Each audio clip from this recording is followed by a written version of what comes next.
नमस्कार दोस्तों, राधे राधे। इस लेक्चर में हम overview of audit of public sector undertakings का डिटेल में रिवीजन करने जा रहे हैं। और इस चैप्टर का आपके एग्जाम में वेटेज अराउंड 4 मार्क्स का होता है, चाहे आईसी एमसीक्यू में क्वेश्चन पूछे या डेस्क्रिप्टिव में पूछे। अब देखो इस चैप्टर का नाम क्या है, audit of public sector undertakings. तो नाम पढ़ते हैं ना, यहाँ पे दो डाउट आते हैं स्टूडेंट के मन में। पहला डाउट ये आता है कि सर ये पब्लिक सेक्टर अंडरटेकिंग्स होती क्या है। तो देखो डिटेल में तो हम इसको रेगुलर लेक्चर में देखते हैं अपने, लेकिन यहाँ पे थोड़ा सा बता देता हूँ। ये जो पब्लिक सेक्टर अंडरटेकिंग से कौन होती है, जैसे कोई भी गवर्नमेंट कंपनी, गवर्नमेंट डिपार्टमेंट्स, मतलब कोई भी गवर्नमेंट ओन्ड एंटरप्राइजेस हो, ये कौन होते हैं, ये कौन होते हैं, पब्लिक सेक्टर अंडरटेकिंग। इनका काम सिर्फ प्रॉफिट कमाना नहीं होता, कि प्रॉफिट कमाना इनका काम नहीं होता। ये क्या करते हैं, पब्लिक के वेलफेयर के लिए भी काम करते हैं, पब्लिक की भलाई के लिए भी। अब देखो दूसरा डाउट क्या आता है कि सर यहाँ पे हम इस चैप्टर में audit of public sector undertaking अलग से क्यों पढ़ रहे हैं। ऑडिट तो हमने सीख ली ना स्टैंडर्ड्स ऑन ऑडिटिंग में, ऑडिट कैसे होगी ये तो हमने सीख ली स्टैंडर्ड्स ऑन ऑडिटिंग में। तो यहाँ पे हम ये पब्लिक सेक्टर अंडरटेकिंग की ऑडिट अलग से क्यों पढ़ रहे हैं। तो देखो जो पब्लिक सेक्टर अंडरटेकिंग है, पीएसयू है, इनकी भी स्टैंडर्ड्स ऑन ऑडिटिंग के अकॉर्डिंग ऑडिट तो होगी होगी। जो हम स्टैंडर्ड्स ऑन ऑडिटिंग में ऑडिट पढ़ते हैं उसके अकॉर्डिंग पीएसयू की ऑडिट भी होगी होगी। और उसे यहाँ पे क्या बोला जाता है, फाइनेंशियल ऑडिट, मतलब financial statement as per FRF है कि नहीं, वो ऑडिट तो यहाँ पे भी होगी। लेकिन यहाँ पे कुछ एक्स्ट्रा ऑडिट्स और होंगी, जैसे परफॉर्मेंस ऑडिट। ये जो पब्लिक सेक्टर अंडरटेकिंग्स हैं इनकी परफॉर्मेंस ऑडिट भी होगी। उसमें देखा जाएगा कि जो पब्लिक सेक्टर अंडरटेकिंग्स हैं, ये जो गवर्नमेंट ओन्ड एंटरप्राइजेस हैं, ये इनकी परफॉर्मेंस कैसी है, इनको जो टारगेट दिए गए वो ये अचीव कर रही है कि नहीं कर रही, अपने टारगेट्स को अचीव कर रही है कि नहीं कर रही। और इन पब्लिक सेक्टर अंडरटेकिंग की एक्सपेंडिचर की ऑडिट्स भी होती है कि जो खर्चा कर रही है तो फालतू का खर्चा तो नहीं कर रही। ये जो पब्लिक सेक्टर अंडरटेकिंग्स है फालतू का खर्चा तो नहीं कर रही, जो खर्चा कर रही है वो पब्लिक के इंटरेस्ट में है या फिर नहीं है, ये और देखा जाता है। क्यों, क्योंकि बताओ पब्लिक सेक्टर अंडरटेकिंग्स क्या होती हैं, गवर्नमेंट ओन्ड एंटरप्राइजेस। तो इनमें क्या होता है, गवर्नमेंट का पैसा, गवर्नमेंट का पैसा मतलब पब्लिक का पैसा। इस कारण से, तो इस कारण से हम क्या देख रहे हैं यहाँ पे, audit of public sector undertaking. तो देखो अब सबसे पहले हम कुछ बेसिक से स्टार्ट करने जा रहे हैं कि कौन कौन सी ऑर्गेनाइजेशंस को पब्लिक सेक्टर अंडरटेकिंग्स बोला जाएगा। तो जो भी गवर्नमेंट डिपार्टमेंट्स हैं, जो भी गवर्नमेंट डिपार्टमेंट्स हैं वो क्या होंगे, पीएसयू होंगे, पब्लिक सेक्टर अंडरटेकिंग। जैसे railway department, postal service department, कोई भी गवर्नमेंट कंपनी हो वो क्या होगी, पब्लिक सेक्टर अंडरटेकिंग्स। कोई भी गवर्नमेंट कॉर्पोरेशन हो वो भी क्या होगी, पब्लिक सेक्टर अंडरटेकिंग। अब आप बोलोगे सर गवर्नमेंट कॉर्पोरेशन कौन होते हैं, जैसे LIC, life insurance company, UTI, RBI वगैरह, reserve bank of India, ONGC, oil and natural gas corporation, ये सब क्या है, ये सब क्या है, पब्लिक सेक्टर अंडरटेकिंग्स। कोई भी government department, government companies, government corporation. अब देखो यहाँ पे ऐसे ने डिटेल में बता रखा है कि गवर्नमेंट कंपनी किसे बोला जाएगा, किस कंपनी को बोला जाएगा, ये गवर्नमेंट कंपनी है। तो वो कंपनी जिसके अंदर note less than 51 paid up share capital कौन हेल्ड करता है, हेल्ड बाई सेंट्रल और स्टेट गवर्नमेंट। वो कंपनी जिसके अंदर कम से कम एटलीस्ट 50% स्टेक कौन हेल्ड करता है, 51% किसका है, कम से कम स्टेक, सेंट्रल गवर्नमेंट या स्टेट गवर्नमेंट का, वही क्या होगी, गवर्नमेंट कंपनी। और देखो और किसे बोला जाएगा, गवर्नमेंट कंपनी और किसे बोला जाएगा, and includes A company which is a subsidiary of such government company. इस गवर्नमेंट कंपनी की जो भी सब्सिडरी कंपनी है ना वो भी अपने आप क्या बन जाएंगी, इस गवर्नमेंट कंपनी की जो भी गवर्नमेंट कंपनी होती है, गवर्नमेंट कंपनी कौन, वो कंपनी जिसमें कम से कम 51% स्टेक कौन हेल्ड करता है, सेंट्रल या स्टेट गवर्नमेंट। और इस गवर्नमेंट कंपनी की जो भी सब्सिडरी कंपनी है वो भी अपने आप क्या बन जाएगी, गवर्नमेंट कंपनी। जैसे कि एग्जाम्पल हूँ, देखो हैंड रिटन नोट्स पे आओ, इससे मैं आपको एक एग्जाम्पल बताता हूँ। देखो एक एंटिटी है एक्स लिमिटेड, ये कंपनी एक्स लिमिटेड, इसमें 60% स्टेक कौन हेल्ड करता है, गवर्नमेंट हेल्ड करती है। बताओ ये क्या हो गई, यानी क्या हो गई, ये गवर्नमेंट कंपनी हो गई, एक्स लिमिटेड क्या हो गई, गवर्नमेंट कंपनी। अब मान लो इस एक्स लिमिटेड की 2 सब्सिडरी हैं, ए लिमिटेड और बी लिमिटेड। अब ये जूम करो कि मान लो इस ए लिमिटेड में और बी लिमिटेड में गवर्नमेंट का, सेंट्रल गवर्नमेंट का या फिर स्टेट गवर्नमेंट का 1% भी, 1% भी स्टेक नहीं है। लेकिन उसके बावजूद भी ए लिमिटेड और बी लिमिटेड क्या मानी जाएंगी, गवर्नमेंट कंपनी मानी जाएगी। ऐसा क्यों, ऐसा क्यों, क्योंकि बताओ ए लिमिटेड और बी लिमिटेड क्या है, गवर्नमेंट कंपनी की क्या है, सब्सिडरी है। तो मैंने देखो यहाँ पे रीजन भी लिखा है, इन्हें ए लिमिटेड और बी लिमिटेड भी क्या होंगी, गवर्नमेंट कंपनी। क्यों, क्योंकि ये क्या है, गवर्नमेंट कंपनी की सब्सिडरी कंपनी है, इस एक्स लिमिटेड की सब्सिडरी है, इस कारण से तो ये भी क्या बोली जाएंगी, गवर्नमेंट कंपनी। अब देखो नेक्स्ट आओ, क्या लिखा है, इन इंडिया पीएसयू ऑडिट, जो पब्लिक सेक्टर अंडरटेकिंग ऑडिट है कौन करता है, is perform by controller and auditor general of India, जिसको हम क्या बोलते हैं, सीएजी। और कैसे, through Indian audit and account department. इसका मतलब क्या, इसको समझो आप। देखो एक है ना डिपार्टमेंट, इंडिया में एक डिपार्टमेंट बना हुआ है, Indian audit and account department, Indian audit and account department. इस डिपार्टमेंट का हेड कौन होता है, देखो इस डिपार्टमेंट का हेड होता है सीएजी, इस डिपार्टमेंट का हेड होता है सीएजी। और ये क्या करता है, सभी पीएसयू की ऑडिट करता है।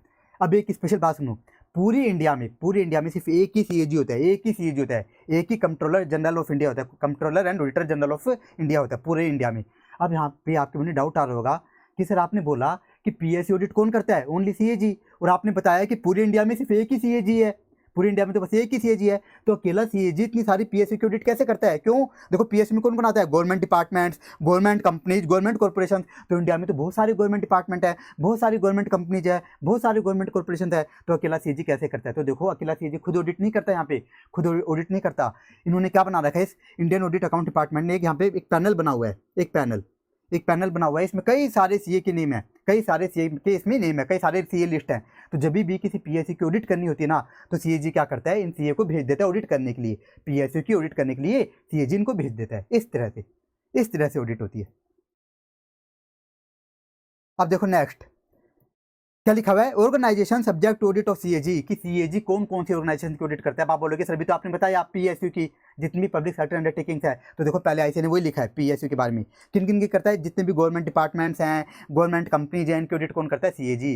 लेकिन सीएजी पीएसयू की ऑडिट तो करता ही करता है, साथ ही साथ और किन की ऑडिट करता है, non commercial autonomous bodies and authorities controlled by government. CAG किन की ऑडिट करता है, ऐसी ऑर्गेनाइजेशन जो कौन है, non commercial autonomous bodies controlled by government. Example लूँ, जैसे दिल्ली का अपना एम्स, इसकी ऑडिट कौन करेगा, सीएजी करेगा, मतलब सीएजी सीए से करवा लेगा। क्या करेगा, सीएजी किसी सीए से करवा लेगा। इनकी ऑडिट भी कौन करता है, सीएजी। और देखो और क्या है, ऐसी एंटिटीज जो कि क्या है, सब्सटेंशियली फाइनेंस्ड बाय गवर्नमेंट है, ऐसी एंटिटीज जिनको भयंकर रूप से कौन फाइनेंस करता है, गवर्नमेंट फाइनेंस करती है। जैसे एग्जांपल हूँ, गवर्नमेंट हॉस्पिटल्स, गवर्नमेंट स्कूल्स, इनकी ऑडिट भी कौन करता है, सीएजी करता है इनकी। तो ये हो गया कि सीएजी किन किन ऑर्गेनाइजेशन की ऑडिट करता है। अब देखो नेक्स्ट पॉइंट, यहाँ पे एक पॉइंट देखा कंपनी एक्ट का, कि कंपनी एक्ट में क्या लिखा है, in case of government company, किसकी बात हो रही है, गवर्नमेंट कंपनी, मतलब पीएसयू की। किसकी बात हो रही है, पब्लिक सेक्टर अंडरटेकिंग। क्यों पब्लिक सेक्टर अंडरटेकिंग में कौन कौन आता है पीएसयू के अंदर, गवर्नमेंट डिपार्टमेंट्स, गवर्नमेंट कंपनी। तो यहाँ पे बात हो रही है गवर्नमेंट कंपनी। तो देखो कंपनी एक्ट में लिखा हुआ है, कंपनी एक्ट में लिखा हुआ कि गवर्नमेंट कंपनी के केस में सीएजी क्या करता है, ऑडिटर को डायरेक्शन देता है। ऐसे नहीं कि पूरी डायरेक्शन देता है कि तेरे को ऑडिट कैसे करनी है, नहीं, कुछ स्पेशल डायरेक्शन देता है।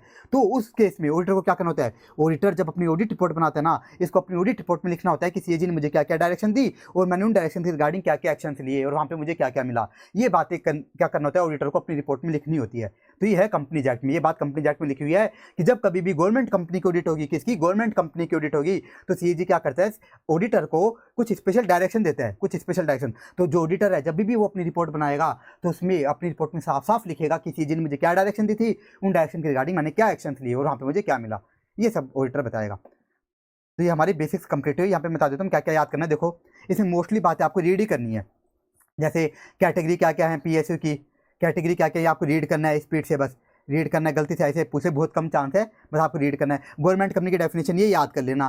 फिर ये जो लाइन है कि पीएसयू की ऑडिट कौन करता है, ये आपको रीड करनी है, ये आपको रीड करना है। नंबर ऑफ ऑर्गेनाइजेशन कि सीएजी किन किन ऑर्गेनाइजेशन की ऑडिट करता है, ये आपको रीड करना है, कि गलती से ऐसे पूछना ले। इसमें ये वर्ड अच्छे से कर लेना, government department, government companies, non commercial bodies, इस तरह से, और एंटिटीज सब्सटेंशियली फाइनेंस्ड। बस इनको रीड इसलिए करना है गलती से आ जाए तो आप लिख पाओ, क्योंकि ऐसे का कोई भरोसा नहीं, कुछ भी पूछ लेता है। वैसे एकदम बेकार टॉपिक है, ना के बराबर चांस, इनके एकदम कम चांस होते हैं, 1% चांस है इन टॉपिक्स पर क्वेश्चन पूछे जाने के।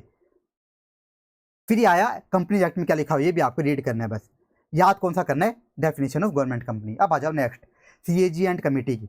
तो हम सीएजी के बारे में देखने जा रहे हैं।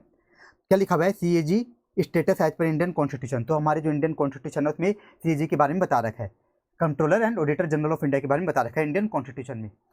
तो कहाँ पे बता रखा है, आर्टिकल 148 टू 141 में बता रखा है, 151 में, आर्टिकल 148 टू 151 में सीएजी के बारे में बता रखा है। क्या बता रखा है, देखो 148 में लिखा हुआ है कि भाई जो सीएजी है इसको कौन अपॉइंट करेगा, इसको प्रेसिडेंट ही अपॉइंट करता है। पूरे इंडिया में एक ही सीएजी होता है, कौन अपॉइंट करता है, प्रेसिडेंट। इसकी सैलरी कौन डिटरमाइन करता है, पार्लियामेंट में डिसाइड होती है इसकी सैलरी। और बोला गया कि इसको कब हटाया जा सकता है, बीच में ही कब हटाया जा सकता है, पता लगे कि भाई सीएजी क्या है, मिसबिहेव करता है या इसको काम ही नहीं आता, तो इसको बीच में भी हटाया जा सकता है। ये सारी बातें कहानी की है 148 में। तो ये आपको बस एमसीक्यू पर्पस से रीड करनी है। फिर 149 में क्या लिखा हुआ है कि जो सीएजी है इसकी क्या क्या ड्यूटीज हैं, क्या क्या काम है और इसकी क्या क्या पावर्स है, इसके पास कितनी पावर्स हैं, ये सारी बातें कहानी की हुई है आर्टिकल 149 में। 150 में क्या लिखा हुआ है, देखो own CAG advice president prescribe form in which account shall be kept. Article 150 में लिखा हुआ है कि जो पीएसयू है, पब्लिक सेक्टर अंडरटेकिंग्स, ये अपने अकाउंट्स को किस फॉर्मेट में प्रेजेंट करेंगी, किस फॉर्मेट में मेंटेन करेगी, ये कौन प्रेस्क्राइब करेगा, प्रेसिडेंट प्रेस्क्राइब करेगा कि पीएसयू अपने अकाउंट्स को किस फॉर्मेट में मेंटेन करेगी, कौन प्रेस्क्राइब करेगा, प्रेसिडेंट। लेकिन बताओ क्या प्रेसिडेंट को ये ज्ञान होता है क्या कि जो अकाउंट्स है वो किस फॉर्मेट में बनने चाहिए, प्रेसिडेंट को तो ज्ञान होता नहीं है। तो ये कौन एडवाइस करता है, सीएजी एडवाइस देता है। तो ये बात कहाँ पे लिखी हुई है? आर्टिकल 150 में। अब देखो आर्टिकल 151, ये फिर भी अच्छा है। आर्टिकल 151 क्या लिखा हुआ? आर्टिकल 151 में ऑडिट रिपोर्ट ऑफ सीएजी, कि किसकी रिपोर्ट? सीएजी की रिपोर्ट। अब आप बोलोगे सर सीएजी की रिपोर्ट, तो यहाँ पे सीएजी की रिपोर्ट, सीएजी अपनी रिपोर्ट कैसे बनाता है थोड़ा सा आपको समझा देता हूँ। मैंने क्या बताया, आप सभी पीएसयू की ऑडिट कौन करता है? सीएजी करता है। सीएजी खुद करता है क्या? नहीं, जो चार्टर्ड अकाउंटेंट्स होते हैं उनसे करवा लेता है। तो ये जो सीए जो क्या करते हैं, पीएसयू की ऑडिट करते हैं ना, जो भी सीए अलग अलग पीएसयू की ऑडिट कर रहे हैं, क्या करते हैं? अपनी रिपोर्ट बनाते हैं, अपनी रिपोर्ट बनाते हैं। और ये क्या करते हैं? अपनी रिपोर्ट बना करके सब क्या करते हैं? सीएजी को दे देते हैं। सब अपनी रिपोर्ट बना करके सीएजी को ला करके दे देते हैं। और सीएजी क्या करता है? इनकी रिपोर्ट्स को एग्जामिन करता है। और इनकी रिपोर्ट्स को एग्जामिन करके सीएजी क्या करता है? खुद की एक मेन ऑडिट रिपोर्ट बनाता है, खुद की एक मेन रिपोर्ट बनाता है, खुद की रिपोर्ट बनाता है फिर ये सीएजी।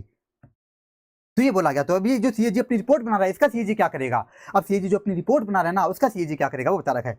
तो देखो क्या लिखा हुआ है, ये भाई इसको उठाता हूं मैं। तो देखो क्या लिखा है, audit report COG on account of central या state government should be submitted to president governor. मतलब बोला गया है कि सीजी जो अपनी खुद की रिपोर्ट बनाएगा, और अगर वो रिपोर्ट किसे बना रहा है? सेंट्रल गवर्नमेंट के अकाउंट्स पर। मतलब वो क्या बना रहा है? सेंट्रल गवर्नमेंट ओन पीएसयू जो है, सेंट्रल गवर्नमेंट ओन पीएसयू पे बना रहा है, तो सीजी क्या करेगा? उस रिपोर्ट को प्रेसिडेंट को देगा। लेकिन अगर सीजी क्या करता है, मान लो सीजी जो अपनी रिपोर्ट बना रहा है वो किससे बना रहा है? स्टेट गवर्नमेंट ओन्ड पीएसयू बना रहा है। किस पे? स्टेट गवर्नमेंट ओन्ड पीएसयू पर। तो सीजी अपनी रिपोर्ट किसको देगा? गवर्नर ऑफ स्टेट को देगा। अब आप बोलोगे सर ये करेंगे क्या? प्रेसिडेंट और गवर्नर ऑफ स्टेट सीजी की रिपोर्ट को लेकर करेंगे क्या? क्या अचार डालेंगे क्या? नहीं, अचार नहीं डालेंगे। क्या करेंगे? प्रेसिडेंट तो इसको कहाँ पे रखेगा? पार्लियामेंट में। और जो गवर्नर ऑफ स्टेट है इसे कहाँ रखेगा? स्टेट लेजिस्लेटिव असेंबली में रखेगा। इस तरह से रिपोर्ट जाएगी और वहाँ पे डिस्कस होगी। तो ये हमारा आर्टिकल 151 भी कंप्लीट हुआ। ये सारे आपको रीड करना है एमसीक्यू पर्पस से। इसमें भी ये वाला थोड़ा काम का है। आर्टिकल 151 रीड सारे करने, कोई भी गलती से छोड़ मत देना। अब देखो यहाँ पे लिखा हुआ है कि सीएजी कितने ईयर्स तक अपना ऑफिस होल्ड करेगा। तो CAG shall hold office for terms of 6 years. जैसे कोई पर्सन सीएजी बनता है तो वो कितने साल तक बना रहेगा? 6 ईयर्स तक, 6 ईयर्स तक। लेकिन वो सीएजी उससे पहले भी सीएजी की पोजीशन से हट सकता है। कब? अगर वो मान लो पहले क्या हो गया, 65 ईयर्स का हो गया। तो मान लो कोई बंदा था, वो सीएजी बना 62 ईयर्स की एज में। कब बना? बेचारा बूढ़ा बना 62 ईयर्स की एज में। तो जैसे उसको 3 साल होंगे ना, मतलब जैसे वो 65 ईयर्स का होगा, उसको अपनी सीएजी की पोजीशन से रिजाइन करना पड़ जाएगा। सीएजी की पोजीशन से रिजाइन करना पड़ जाएगा। कैसे? उसको रेजिग्नेशन लेटर देना पड़ेगा प्रेसिडेंट को। इस तरह से रिजाइन करना होगा। तो ये भी क्या एमसीक्यू पर्पस से आपको रीड करना है ये पॉइंट भी। ये हमारा कंप्लीट हुआ। अब आओ नेक्स्ट टॉपिक, कमिटीज। अब ये टॉपिक पढ़ाने से पहले मैं आपको समझा देता हूँ यहाँ पे हो क्या रहा है। तो मैंने आपको लास्ट क्या बताया था? सीएजी अपनी रिपोर्ट बताओ किसको देता है? किसे देता है? प्रेसिडेंट को, गवर्नर को। और ये रिपोर्ट को कहाँ पे रखते हैं? पार्लियामेंट में, स्टेट लेजिस्लेटिव असेंबली में रखते हैं। मैंने क्या बताया क्यों रखते हैं? ताकि वहाँ पे सीएजी की रिपोर्ट डिस्कस हो सके। लेकिन ये बताओ, पार्लियामेंट के अंदर स्टेट लेजिस्लेटिव असेंबली में कौन बैठे होते हैं? नेता लोग बैठे होते हैं। उनमें कुछ ज्ञान होता ही नहीं है। गवाह लोग होते हैं वो तो, नेता लोग तो उनको तो ज्ञान होता ही नहीं है। तो ये लोग क्या करते हैं? ये पार्लियामेंट, स्टेट लेजिस्लेटिव असेंबली क्या करते हैं? कुछ कमिटीज बनाते हैं ताकि वो क्या कर सके? सीएजी की रिपोर्ट को एग्जामिन कर सके। तो ये कमेटी क्या करती हैं? सीएजी की रिपोर्ट को एग्जामिन करती है। उन कमेटी को लगा, सीएजी की रिपोर्ट को एग्जामिन करके इन कमेटी को लगा कि कुछ पीएसयू क्या कर रही हैं? गड़बड़ कर रही हैं, घोटाला कर रही है, सही से काम नहीं कर रही। तो ये क्या करते हैं? फिर इनको डिस्कस करते हैं। फिर ये कमेटी क्या करती है? ये जो रिपोर्ट्स है इनको डिस्कस करते हैं। कहाँ पे? पार्लियामेंट में, स्टेट लेजिस्लेटिव असेंबली में डिस्कस करती हैं। उनसे क्वेश्चंस पूछती है नेता लोगों से। ये काम होता है। तो अब हम देखने जा रहे हैं यहाँ पे 3 कमेटी बता रही है, public accounts committee, estimate committee और कमेटी ऑन पब्लिक अंडरटेकिंग। इनके हम काम देखने जा रहे हैं।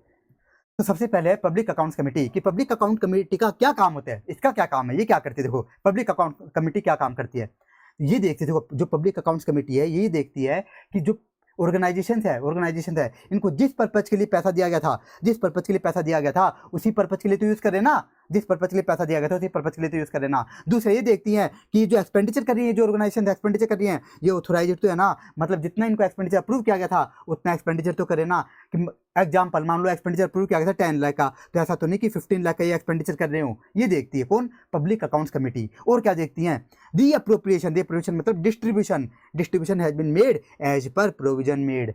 इसका मतलब क्या समझो कि जो ऑर्गेनाइजेशन है इन्होंने जब खर्चा किया, वो खर्चा करने के बाद मान लो कुछ पैसा बच गया, एक्सपेंडिचर करने के बाद कुछ पैसा बच गया, तो ये पीएसी जो पब्लिक अकाउंट्स कमेटी है ये एग्जामिन करती है कि ऐसा तो नहीं कि ऑर्गेनाइजेशन उस बचे हुए पैसे को अपनी पार्टी करने में उड़ा रही हो। पार्टी कर रही है उन पैसों की, तो पार्टी नहीं करनी। क्या करना है? बचे हुए पैसे को क्या करना है? एज पर प्रोविजन यूज करना है। जो भी लॉ वगैरह बने हुए हैं उस अकॉर्डिंग उनको यूज करना होता है। तो ये देखती है कौन? पीएसी। अब देखो लास्ट पॉइंट क्या? एक तरह से नोट है। ये पॉइंट नहीं है क्या? एक तरह से note.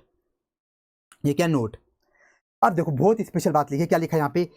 PAC, Public Accounts Committee, examine the CAG reports on accounts of autonomous bodies.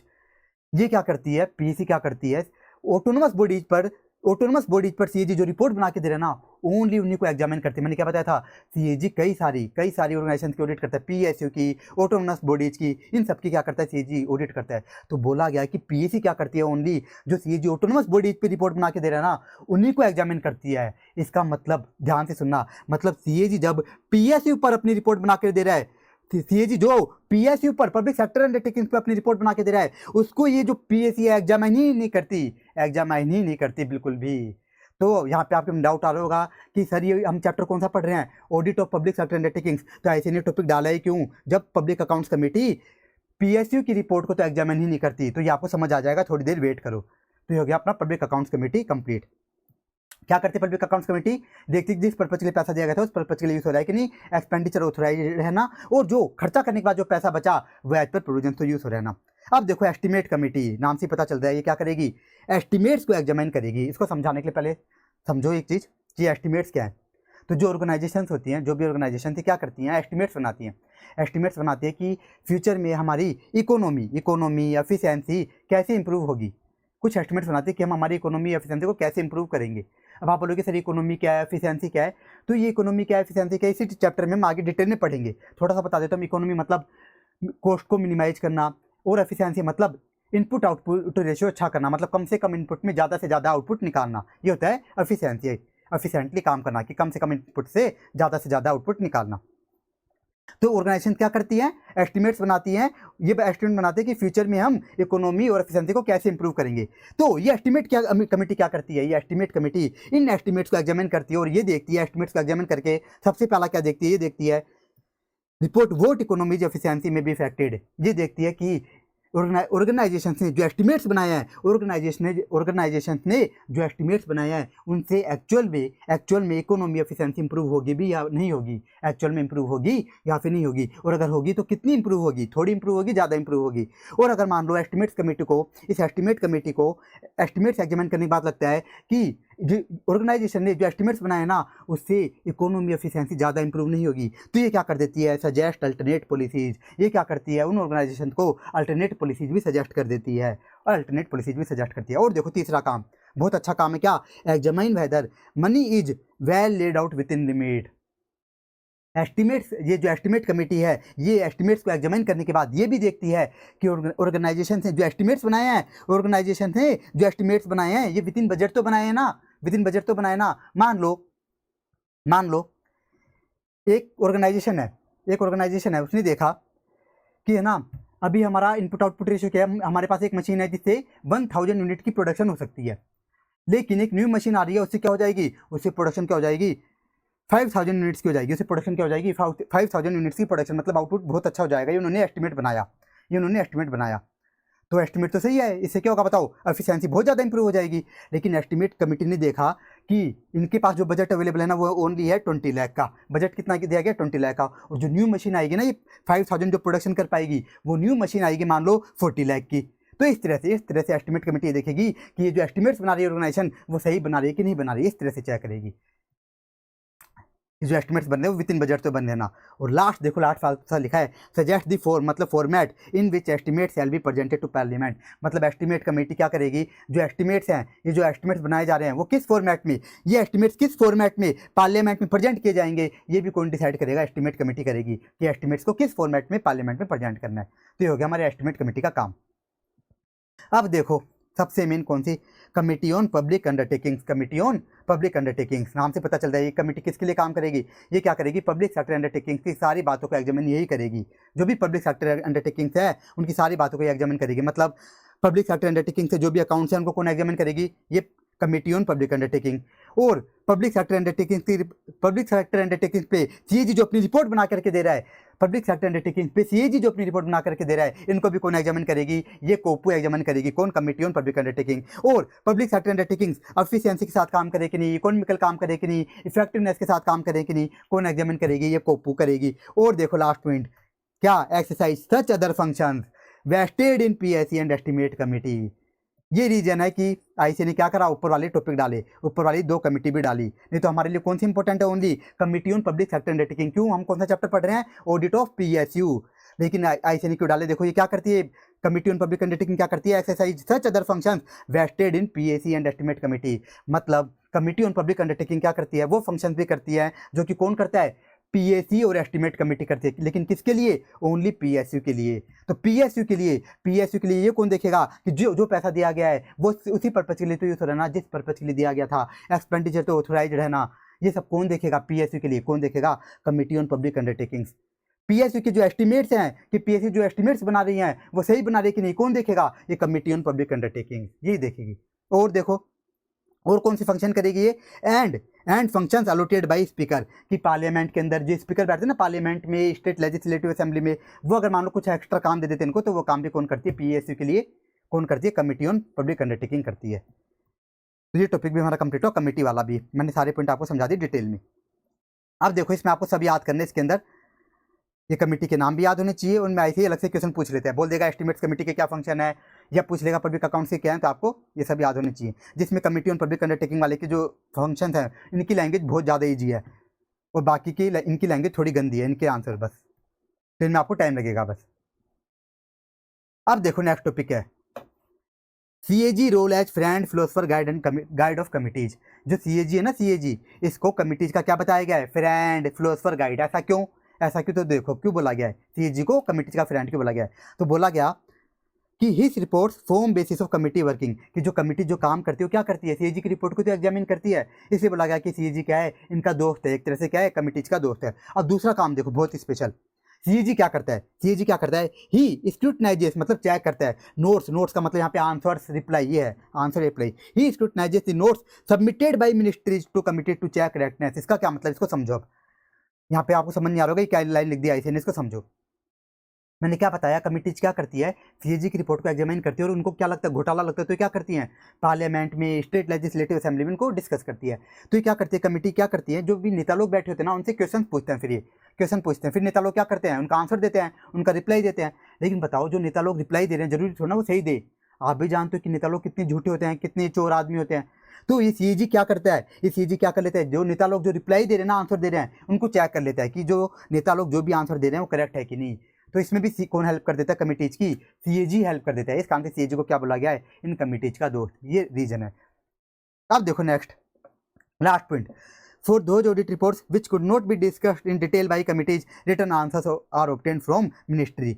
मतलब सीएजी देखो क्या करता है, सीएजी की रिपोर्ट को कौन देखता है, कमिटीज। मान लो सीएजी की कुछ रिपोर्ट्स को कमिटीज ने डिटेल में डिस्कस नहीं किया, तो सीएजी लड़ेगा नहीं, अरे आपने मेरी रिपोर्ट्स को डिस्कस किया ही नहीं डिटेल में, सीएजी इनसे लड़ेगा नहीं, सीएजी खुद ही क्या कर लेगा, इन नेता लोगों से खुद ही रिटर्न में आंसर ले लेगा, मतलब लड़ेगा नहीं सीएजी इनसे, मतलब सीएजी क्या इनका दोस्त है, तो सीएजी क्या करेगा, खुद ही क्या करेगा, उन रिपोर्ट्स के रिगार्डिंग जिनको कमिटीज ने डिटेल में डिस्कस नहीं किया, खुद ही नेता लोगों से क्या कर लेगा, उन रिपोर्ट्स के रिगार्डिंग आंसर्स मांग लेगा रिटर्न में। तो ये है थर्ड पॉइंट। तो ये टॉपिक भी कंप्लीट और ये आपको याद करना है, और उसमें तीनों पॉइंट याद कर लेना, तीसरा पॉइंट भी आप याद कर लेना, और इसकी लैंग्वेज भी ये थर्ड पॉइंट की, तो तीनों पॉइंट इसमें आपको याद करना है।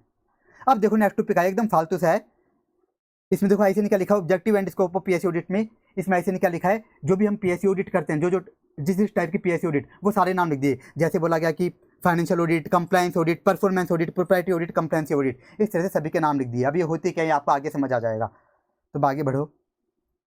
फिर आया फालतू सा topic elements and principles of PSC audit. तो सबसे पहले देखो एलिमेंट्स कि पीएससी ऑडिट में क्या क्या एलिमेंट्स है, तो 3 एलिमेंट्स बता रहे एकदम फालतू से, लेकिन आपको रीड जरूर करने हैं। क्या क्या एलिमेंट्स है, 3 एलिमेंट। पहला एलिमेंट क्या, देखो पहला एलिमेंट है 3 पार्टीज, कि पीएससी ऑडिट में 3 पार्टीज होती हैं। क्या क्या, एकदम फालतू सा लिखा हुआ है, ऑडिटर, रेस्पॉन्सिबल पार्टी और इंटेंडेड यूजर। सभी ऑडिट में होती है, एक ऑडिटर होता है, एक मैनेजमेंट होता है और इंटेंडेड यूजर जिनके लिए हम काम कर रहे हैं। तो यहाँ पे किसके लिए काम कर रहे हैं, जनरल पब्लिक के लिए, पार्लियामेंट, स्टेट लेजिस्लेटिव असेंबली के लिए। तो ये सब क्या हो गए, ये क्या होगी, 3 पार्टीज होगी।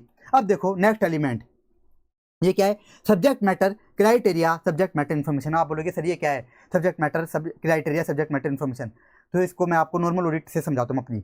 वहाँ पे हम क्या करते हैं बताओ, जो हम ऑडिट करते हैं फाइनेंशियल स्टेटमेंट की, वहाँ पे हम क्या करते हैं, वहाँ पे ऑडिटर का काम क्या होता है, ओपिनियन देना। ये तो काम होता है ओपिनियन देना कि जो फाइनेंशियल स्टेटमेंट है एज पर एफआरएफ है कि नहीं, एज पर एफआरएफ है कि नहीं, कि मान लो किसी एंटिटी पे इंडिया एप्लीकेबल है, तो जो फाइनेंशियल स्टेटमेंट है वो एज पर इंडिया है कि नहीं, ये तो काम होता है ऑडिटर का। तो ये जो फाइनेंशियल स्टेटमेंट है जिसको हम चेक कर रहे हैं, वो फाइनेंशियल स्टेटमेंट जिसको हम एज पर एफआरएफ, जिसको हम चेक करें कि एज पर एफआरएफ है कि नहीं, इसी क्या बोला जाता है सब्जेक्ट मैटर। और एफआरएफ जिनके अगेंस्ट फाइनेंशियल स्टेटमेंट चेक किया जा रहा है, इन्हें क्या बोला जाता है क्राइटेरिया। और जो ओपिनियन दे रहे हैं ना, अब ये ओपिनियन दे रहे हैं कि financial statement as per FRF है कि नहीं, इसे क्या बोला जाता है सब्जेक्ट मैटर इन्फॉर्मेशन। तो ये भी हमारा कंप्लीट हुआ। अब देखो नेक्स्ट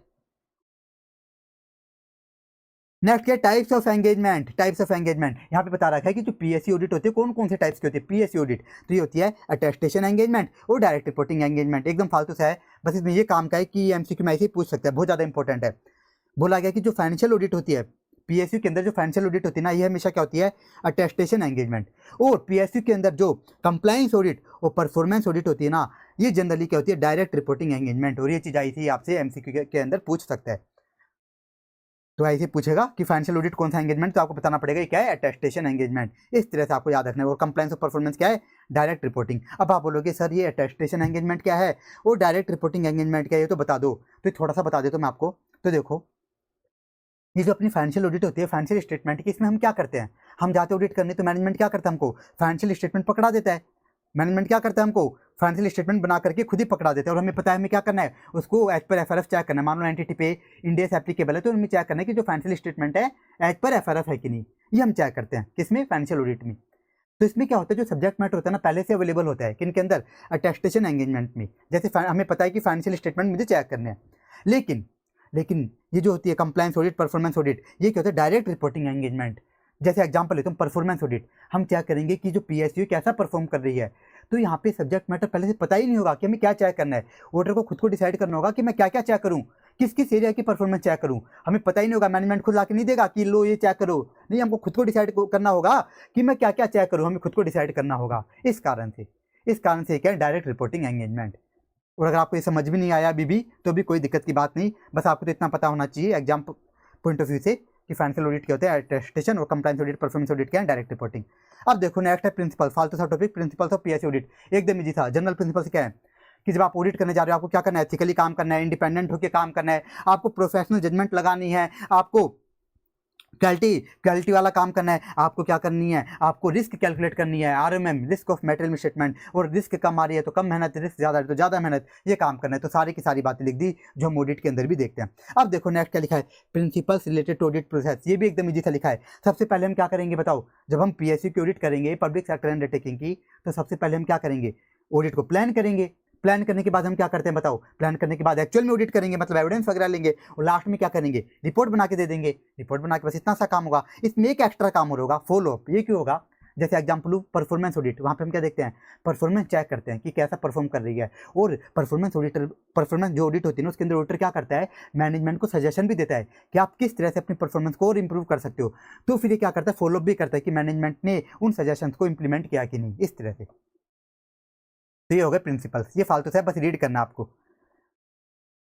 और एलिमेंट्स आपको सारे के सारे रीड करने हैं, ऑब्जेक्टिव भी बस रीड करने हैं। गलती से पूछ ले तो आप आराम से लिख पाओगे क्योंकि पूरे चैप्टर में नहीं की बात होगी financial audit, compliance audit, performance audit. तो इस पे ऐसे क्वेश्चन पूछ सकते हैं ऑब्जेक्टिव वाले पे।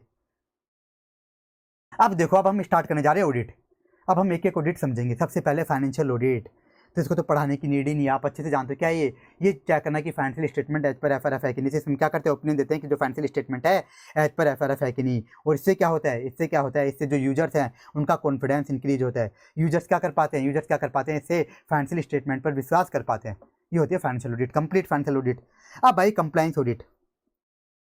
अब देखो कंप्लायंस ऑडिट इसमें क्या करता है, इसमें जो ऑडिटर होता है वो चेक करता है कि जो सब्जेक्ट मैटर है वो क्राइटेरिया को कंप्लाई कर रहा है कि नहीं कर रहा। जो सब्जेक्ट मैटर है जिसको हम चेक कर रहे हैं वो क्राइटेरिया को कंप्लाई कर रहा है कि नहीं कर रहा। अब यहाँ पे देखो क्राइटेरिया क्या क्या हो सकता है, क्राइटेरिया हो सकते हैं लॉज एंड रेगुलेशन। मतलब हमें देखेंगे कि लॉज एंड रेगुलेशन का कंप्लायंस हो रहा है कि नहीं हो रहा, कि जो पीएसयू है जिसकी हम ऑडिट कर रहे हैं, जिसकी हम कंप्लायंस ऑडिट कर रहे हैं, जिस पीएसयू की ये ऑर्गेनाइजेशन ये पीएसयू लॉज एंड रेगुलेशन का कंप्लायंस कर रही है कि नहीं कर रही। लॉज एंड रेगुलेशन में जैसे पॉलिसीज, गाइडलाइंस, कोई कॉन्ट्रैक्ट वगैरह, कोई भी एक्ट वगैरह उनका कंप्लायंस कर रही है कि नहीं कर रही। और यहाँ पे क्या देखेंगे कि स्पेशल चीज़ और देखेंगे बहुत, हम ये भी देखेंगे कि जो पीएसयू है ये ethical conduct of public officials इनका कंप्लायंस हो रहा है कि नहीं हो रहा। मतलब पीएसयू के केस में जो ये ऑफिशियल्स होते हैं ना हाई लेवल के टीसीडब्ल्यूजी वगैरह, इनको क्या करना पड़ता है एथिकल कंडक्ट का भी कंप्लायंस करना पड़ता है, एथिकल कंडक्ट का। अब बस खुद याद करो, क्या ऑडिट में ऐसा कुछ होता है क्या, जो हम अभी ऑडिट पढ़ते हैं फाइनेंशियल स्टेटमेंट की, वहाँ पे हम देखते हैं क्या कि भाई टीसीडब्ल्यूजी के लोग एथिकल कंडक्ट का कंप्लायंस कर रहे हैं कि नहीं कर रहे, बिल्कुल भी नहीं देखते। लेकिन यहाँ पे हम देखेंगे जो ये ऑफिशियल से हाई लेवल के ये एथिकल कंडक्ट का कंप्लायंस कर रहे कि नहीं कर रहे। तो ये हम देखेंगे, होती है कंप्लायंस ऑडिट। तो ये होती है कंप्लायंस ऑडिट। इसमें हम क्या देखते हैं, सब्जेक्ट मैटर क्राइटेरिया को कंप्लाई कर रहे हैं कि नहीं कर रहा। तो जब हम देखते हैं लॉज एंड रेगुलेशन का कंप्लायंस हो रहा है कि नहीं कर रहा, कि लॉज एंड रेगुलेशन का कंप्लायंस कर रहे हैं कि नहीं कर रहे, तो इसे टेक्निकल लैंग्वेज में क्या बोला जाता है, रेगुलरिटी। और जब हम देखते हैं कि एथिकल कंडक्ट का कंप्लायंस हो रहा है कि नहीं हो रहा, इसी टेक्निकल लैंग्वेज में क्या बोलते हैं, प्रोप्राइटी। तो ये भी आपको याद करना है, ये नाम भी। अब देखो नेक्स्ट टॉपिक है इसके अंदर कंप्लायंस में पर्सपेक्टिव। एकदम फालतू सी चीज लिखी, एकदम सिंपल सी, एकदम सिंपल सी, कि जो कंप्लायंस ऑडिट है ना, ये कैसे कैसे करवाई जा सकती है।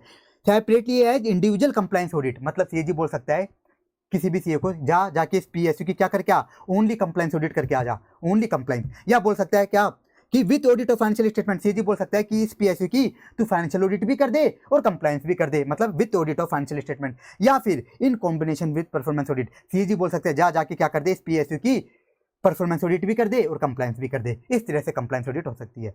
तो ये आपको पूरा याद करना है, मीनिंग भी, कंसर्न भी और पर्सपेक्टिव भी, तीनों आपको याद करने। और एकदम ईजी से हैं, बहुत ईजी लैंग्वेज है, इसमें कुछ भी टाइम नहीं लगेगा। अब आओ नेक्स्ट परफॉर्मेंस ऑडिट, ये हमारा सबसे बड़ा चलेगा परफॉर्मेंस ऑडिट। एकदम सिंपल है, क्या डेफिनेशन है बताओ, इसमें क्या करते हैं, objective and systematic examination of performance of government examination of government organisation.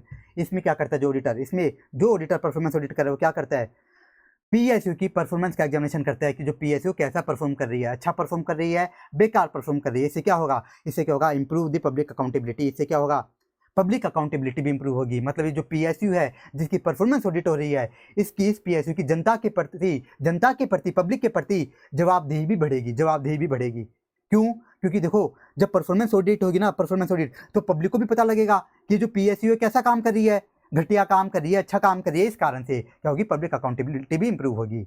अब आगे बढ़ते हैं हम। तो मैंने क्या बताया, परफॉर्मेंस ऑडिट में सीए क्या देखता है, ऑडिटर क्या देखता है कि जो पीएसयू है, गवर्नमेंट ऑर्गेनाइजेशन है, ये कैसी परफॉर्मेंस कर रही है।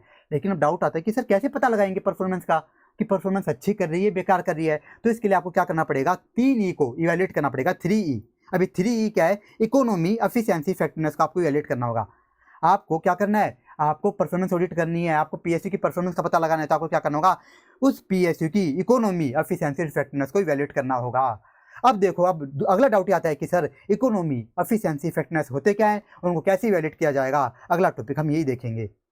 अब देखो एक बार मैं ये बता देता हूँ, अगला टॉपिक स्टार्ट करने से पहले देखो, आईसी ने कुछ एक्स्ट्रा ऑब्जेक्टिव लिखे, क्या लिखा हुआ है, दूसरा objective, it also promote the accountability. जो मैंने आपको बिगिनिंग में बताया था कि पीएससी ऑडिट से क्या होता है, इस परफॉर्मेंस ऑडिट से क्या होता है, अकाउंटेबिलिटी भी इंप्रूव होती है। और देखो लास्ट पॉइंट क्या लिखा हुआ है, इट फोकस है जो areas which have greatest potential for development. कि जब हम परफॉर्मेंस चेक करते हैं ना, तो कौन सी एरिया की करते हैं, मैंने बताया ना यहाँ पे कुछ फिक्स तो होता नहीं है कि आपको भी परफॉर्मेंस कौन सी एरिया की चेक करनी है, बताया था ना मैंने। ये क्या होती है performance audit, direct reporting engagement. यहाँ पे फिक्स ही नहीं होता कि हमें कौन सा सब्जेक्ट मैटर चेक करना है। तो यहाँ पे क्या करता है जो ऑडिटर होता है, वो ऐसे एरियाज को चेक करता है जो कि डेवलपमेंट के लिए सबसे ज़्यादा इंपॉर्टेंट है, उन एरियाज को चेक करता है, उन एरियाज की परफॉर्मेंस चेक करता है। ये बता रखा है किसमें, ऑब्जेक्टिव में। तो अब हम देखने जा रहे हैं कि इकोनॉमी, एफिशिएंसी और इफेक्टिवनेस को कैसे इवैल्यूएट किया जाएगा। तो देखो issues addressed by performance audit. सबसे पहले इकोनॉमी, यहाँ पे सिर्फ आईसी ने डेफिनेशन दे रखी है। इसमें इकोनॉमी का मतलब क्या होता है, इकोनॉमिकली काम करने का मतलब, इसमें ये देखा जाता है कि minimising the cost of resources. इसका मतलब क्या होता है कि बिना क्वालिटी को कंप्रोमाइज़ किए, बिना क्वालिटी से समझौता किए कॉस्ट को कम से कम करना, बिना क्वालिटी से समझौता किए क्या करना, कॉस्ट को कम से कम करना, यही क्या होती है इकोनॉमी। अब दूसरी एफिशिएंसी, इसका मतलब क्या होता है, इनपुट आउटपुट रेशियो, मतलब कम से कम इनपुट लगा करके ज़्यादा से ज़्यादा आउटपुट निकालना, कम से कम इनपुट लगा करके ज़्यादा से ज़्यादा आउटपुट निकालना। जैसे एग्जाम्पल लूँ, एक एग्जाम्पल लेता हूँ एफिशिएंसी को समझाने के लिए आपको। मान लो एक मशीन है, ये कर सकती है 1000 यूनिट का प्रोडक्शन, ठीक है। एक मशीन क्या कर सकती है, 1000 यूनिट का प्रोडक्शन कर सकती है। अब मार्केट में एक दूसरी मशीन भी आ रही है, सेकंड मशीन, और ये कर सकती है मान लो 1300 यूनिट्स का प्रोडक्शन। मैंने क्या बताया, मान लो मार्केट में दो मशीन आ रही है, एक आ रही है एक मशीन तो क्या कर सकती है 1000 यूनिट का प्रोडक्शन कर सकती है, इसकी कैपेसिटी इतनी है। और दूसरी मशीन आ रही है और उसकी कॉस्ट भी क्या है, लगभग कॉस्ट भी लगभग फर्स्ट मशीन जितनी है, थोड़ी सी ज़्यादा होगी लेकिन लगभग कितनी है, फर्स्ट मशीन जितनी। और वो कितना कर सकती है 1300 यूनिट्स का प्रोडक्शन। तो बताओ ये क्या करी है, सेकंड मशीन क्या करी है, ज़्यादा आउटपुट निकाल के दे रही है। तो यहाँ पे बताओ ज़्यादा एफिशिएंट मशीन कौन सी होगी, ये सेकंड वाली। तो यही होती है अपनी क्या एफिशिएंसी, इसे क्या बोला जाता है एफिशिएंसी। अब देखो, अब हम देखने जा रहे हैं aspect to be look to assess the efficiency, कि जो ऑडिटर है वो एफिशिएंसी कैसे चेक करेगा, कि जो पीएसयू है वो एफिशिएंटली काम करे कि नहीं करी, क्या क्या चेक करेगा। अब देखते जाओ, ध्यान से सुनते जाओ। पहला पॉइंट ये देखेगा, ऑडिटर क्या करेगा, sound procurement practices are followed. मतलब प्रोक्यूरमेंट का मतलब साउंड परचेज प्रैक्टिसेज, प्रोक्यूरमेंट का मतलब होता है परचेज प्रैक्टिसेज। तो ऑडिटर ये देखेगा कि जो एंटिटी है जिसकी मैं परफॉर्मेंस ऑडिट कर रहा हूँ, ये साउंड परचेज प्रैक्टिस तो फॉलो कर रही है ना, मतलब ये परचेज करने से पहले प्रॉपर एनालिसिस तो करते ना, प्रॉपर रिसर्च तो करते ना। कौन देखेगा? ऑडिटर ये चेक करेगा कि जो पीएसयू है जिसकी मैं परफॉर्मेंस ऑडिट कर रहा हूँ, ये कुछ भी परचेज करने से पहले प्रॉपर एनालिसिस करके तो परचेज करते ना, ये देखेगा। और दूसरा क्या देखेगा? देखो कितना अच्छा पॉइंट लिखा है, resources are properly protected and maintain, कि जो चीज़ परचेज कर ली, मान लो अब परचेज कर ली, उसको अच्छे से प्रोटेक्ट तो करते हैं ना, उसका time to time repair maintenance तो करवाते ना, ये चेक करेगा, ये चेक करेगा। और क्या देखेगा? थर्ड पॉइंट कि रिसोर्सेज आर एफिशिएंटली यूज्ड, कि मान लो एंटिटी ने क्या कर ली, एंटिटी ने जब परचेज करा, जब कोई मशीन वगैरह परचेज करी, तो मान लो उन्होंने प्रॉपर एनालिसिस करके परचेज करी, लेकिन ये भी देखेगा ऑडिटर कि उसका एफिशिएंटली यूज तो कर रहे ना। ऐसा तो नहीं कि मशीन परचेज तो कर ली लेकिन उसको यूज ही नहीं कर रहे, उसे प्रोडक्शन ही नहीं कर रहे, ये भी देखेगा कि रिसोर्स का प्रॉपर यूज तो कर रहे ना, ये भी ऑडिटर देखेगा। और देखो नेक्स्ट क्या देखेगा एफिशिएंसी चेक करने के लिए, ऑप्टिमम अमाउंट ऑफ रिसोर्स तो यूज कर रहे ना, मतलब रिसोर्सेज का वेस्टेजेस तो नहीं कर रहे ना। जैसे एग्जाम्पल लूँ, मान लो 1 यूनिट ऑफ प्रोडक्ट बनाने के लिए, 1 यूनिट ऑफ प्रोडक्ट बनाने के लिए मान लो चाहिए 1 kg ऑफ रॉ मटेरियल की नीड है, तो ये देखेगा कि 1 यूनिट ऑफ प्रोडक्ट बनाने के लिए entity 1 kg of raw material use करिए ना, ऐसा तो नहीं कि ये 1.5 kg रॉ मटेरियल यूज़ कर रहे हैं। इस तरह से देखेगा कि optimum amount of resource use कर रहे ना, मतलब रिसोर्सेज का वेस्टेजेस तो नहीं कर रहे ना। और लास्ट क्या देखेगा? एक्टिविटीज आर एफिशिएंटली मैनेज्ड, मतलब जो मैनेजमेंट हो रहा है वो एकदम सही तो हो रहा है ना, ताकि जो भी काम हो वो एफिशिएंटली हो और टाइमली कंप्लीट हो। ये सारी चीज़ कौन चेक करेगा? ऑडिटर चेक करेगा, किसमें? एफिशिएंसी की ऑडिट करते वक्त ये सारी चीज़ें देखेगा। अब इसका मैं आपको निमोनिक बनवा देता हूँ, मैं आपको याद करना है, इस पर ऐसे अलग से क्वेश्चन पूछ लेता है कि एफिशिएंसी ऑडिट कैसे होगी। तो इसका निमोनिक बनाओ, रोजा, इसमें आर आ रहा है 2 बार। आर से हो गया रिसोर्सेज प्रॉपर्ली प्रोटेक्टेड मेंटेन तो रहना, रिसोर्स का एफिशिएंट यूज तो कर लेना, ऐसे तो नहीं कि रिसोर्स आइडल पड़े हैं। और वो से optimum amount of resource use करना, वेस्टेजेस नहीं होना चाहिए, साउंड प्रोक्यूरमेंट प्रैक्टिसेज फॉलो करना, प्रॉपर एनालिसिस करके तो परचेस करते ना, और एक्टिविटीज एफिशिएंटली मैनेज रहना। ये आप याद कर लेना। अब देखो नेक्स्ट आ जाओ, इफेक्टिवनेस। बहुत ईजी है। इफेक्टिवनेस का मतलब क्या होता है पहले ये समझो। इसका मतलब क्या होता है, ये देखना extend to which objectives are achieved, ये देखना कि जो टारगेट दिए गए हैं वो कितने हद तक अचीव हो रहे हैं, कि जो पीएसयू को जो टारगेट दिए गए हैं, जो गोल दिए गए हैं, वो पीएसयू कितने एक्सटेंड तक अचीव कर रही है, कितने हद तक अचीव कर रही है। तो अभी कैसे ऑडिटर चेक करेगा इन ऑडिटिंग द इफेक्टिवनेस, कैसे ऑडिटर को चेक करेगा कि जो पीएसयू है वो इफेक्टिवली काम कर रही है कि नहीं कर रही, अपने टारगेट्स को इफेक्टिवली अचीव कर रही है कि नहीं कर रही। तो सबसे पहले क्या देखेगा, देखना सबसे इंपॉर्टेंट पॉइंट, सबसे पहले तो ऑडिटर ये देखेगा कि जो ऑब्जेक्टिव्स हैं वो प्रॉपर तो है ना, प्रॉपर एंड कंसिस्टेंट तो है ना। सबसे पहले तो ऑडिटर क्या देखेगा कि जो टारगेट है वो प्रॉपर तो है ना। इसके लिए अब इसको समझने के लिए एक एग्जांपल लेता हूँ, तभी ये समझ आएगा। मान लो कि जो राजस्थान स्टेट है उसके रोड्स की मरम्मत करने के लिए, राजस्थान स्टेट के सभी रोड्स की मरम्मत करने के लिए एक पीएसयू बनाई गई और इसको टारगेट दे दिया गया कि तुम्हें क्या करना है, राजस्थान के सभी रोड्स की मरम्मत कर देनी है 1 मंथ के अंदर। अब बताइए जो टारगेट है क्या ये प्रॉपर है क्या? बिल्कुल भी प्रॉपर नहीं है। तो इस तरह से ऑडिटर देखेगा कि जो ऑब्जेक्टिव प्रॉपर है कि नहीं है। मान लो इसी केस में ऐसा होता, ये जो पीएसयू बनाई गई इसको बोला गया कि तुम्हें क्या करना है, राजस्थान के सभी रोड्स की मरम्मत विद इन 12 मंथ्स करनी है, विद इन 1 ईयर। तो ये क्या है, ये ऑब्जेक्टिव क्या है, प्रॉपर है। तो सबसे पहले तो ऑडिटर यही चेक करेगा, सबसे पहले इफेक्टिवनेस चेक करने के लिए ऑडिटर चेक करेगा कि ऑब्जेक्टिव प्रॉपर है कि नहीं। अब देखो नेक्स्ट 2 पॉइंट्स, अब क्या देखेगा ऑडिटर, देखेगा कि determine extend to which achieve the results and assess the effectiveness of programme. अब ऑडिटर देखेगा कि जिस पीएसयू की मैं ऑडिट कर रहा हूँ, जिस पीएसयू की मैं परफॉर्मेंस ऑडिट कर रहा हूँ, इसने कितने हद तक, इसने कितने एक्सटेंड तक अपने टारगेट्स को अचीव किया। क्या देखेगा ऑडिटर कि जिस पीएसयू की मैं परफॉर्मेंस ऑडिट कर रहा हूँ इसने कितने एक्सटेंड तक अपने ऑब्जेक्टिव्स को, अपने टारगेट्स को अचीव किया। जैसे मान लो ऑडिटर ने जब चेकिंग करी तो उसे पता लगा कि जिस पीएसयू की ऑडिट कर रहा हूँ इसने 80% टारगेट अचीव कर ली, तो ऑडिटर क्या बोलेगा, ऑडिटर बोल देगा ये पीएसयू क्या कर रही है, ये पीएसयू इफेक्टिवली काम कर रही है। लेकिन मान लो ऑडिटर को पता लगा चेक करने पर कि पीएसयू ने ओनली 50% टारगेट ही अचीव किया, 50% ही, तो ऑडिटर क्या बोलेगा, ये पीएसयू इफेक्टिवली काम नहीं कर रही। इस तरह से ऑडिटर इफेक्टिवनेस को चेक करेगा, तो ये होता है इफेक्टिवनेस को चेक करना। तो यहाँ पे हमने देख लिया कि इफेक्टिवनेस कैसे चेक करनी है। अब आगे कुछ 1-2 स्पेशल पॉइंट्स बता रखे हैं, देखो स्पेशल पॉइंट्स। और क्या देखेगा auditor, assess the compliance with laws and regulations. इसका मतलब समझो, ऑडिटर ये भी देखेगा कि ये जो पीएसयू है जिसकी मैं परफॉर्मेंस ऑडिट कर रहा हूँ, ऐसा तो नहीं कि ये पीएसयू अपने टारगेट्स को अचीव करने के चक्कर में, अपने ऑब्जेक्टिव्स को अचीव करने के चक्कर में लॉज एंड रेगुलेशन का कंप्लायंस ही ना कर रही हो। ये भी ऑडिटर चेक करेगा कि लॉज एंड रेगुलेशन का प्रॉपर कंप्लायंस तो हो रहा है ना, ऐसा तो नहीं कि टारगेट अचीव करने के चक्कर में लॉज एंड रेगुलेशन का कंप्लायंस ही नहीं कर रहे, तो ये भी ऑडिटर चेक करेगा। और लास्ट देखो एकदम सिंपल सा, identify the ways of making programme more effectively.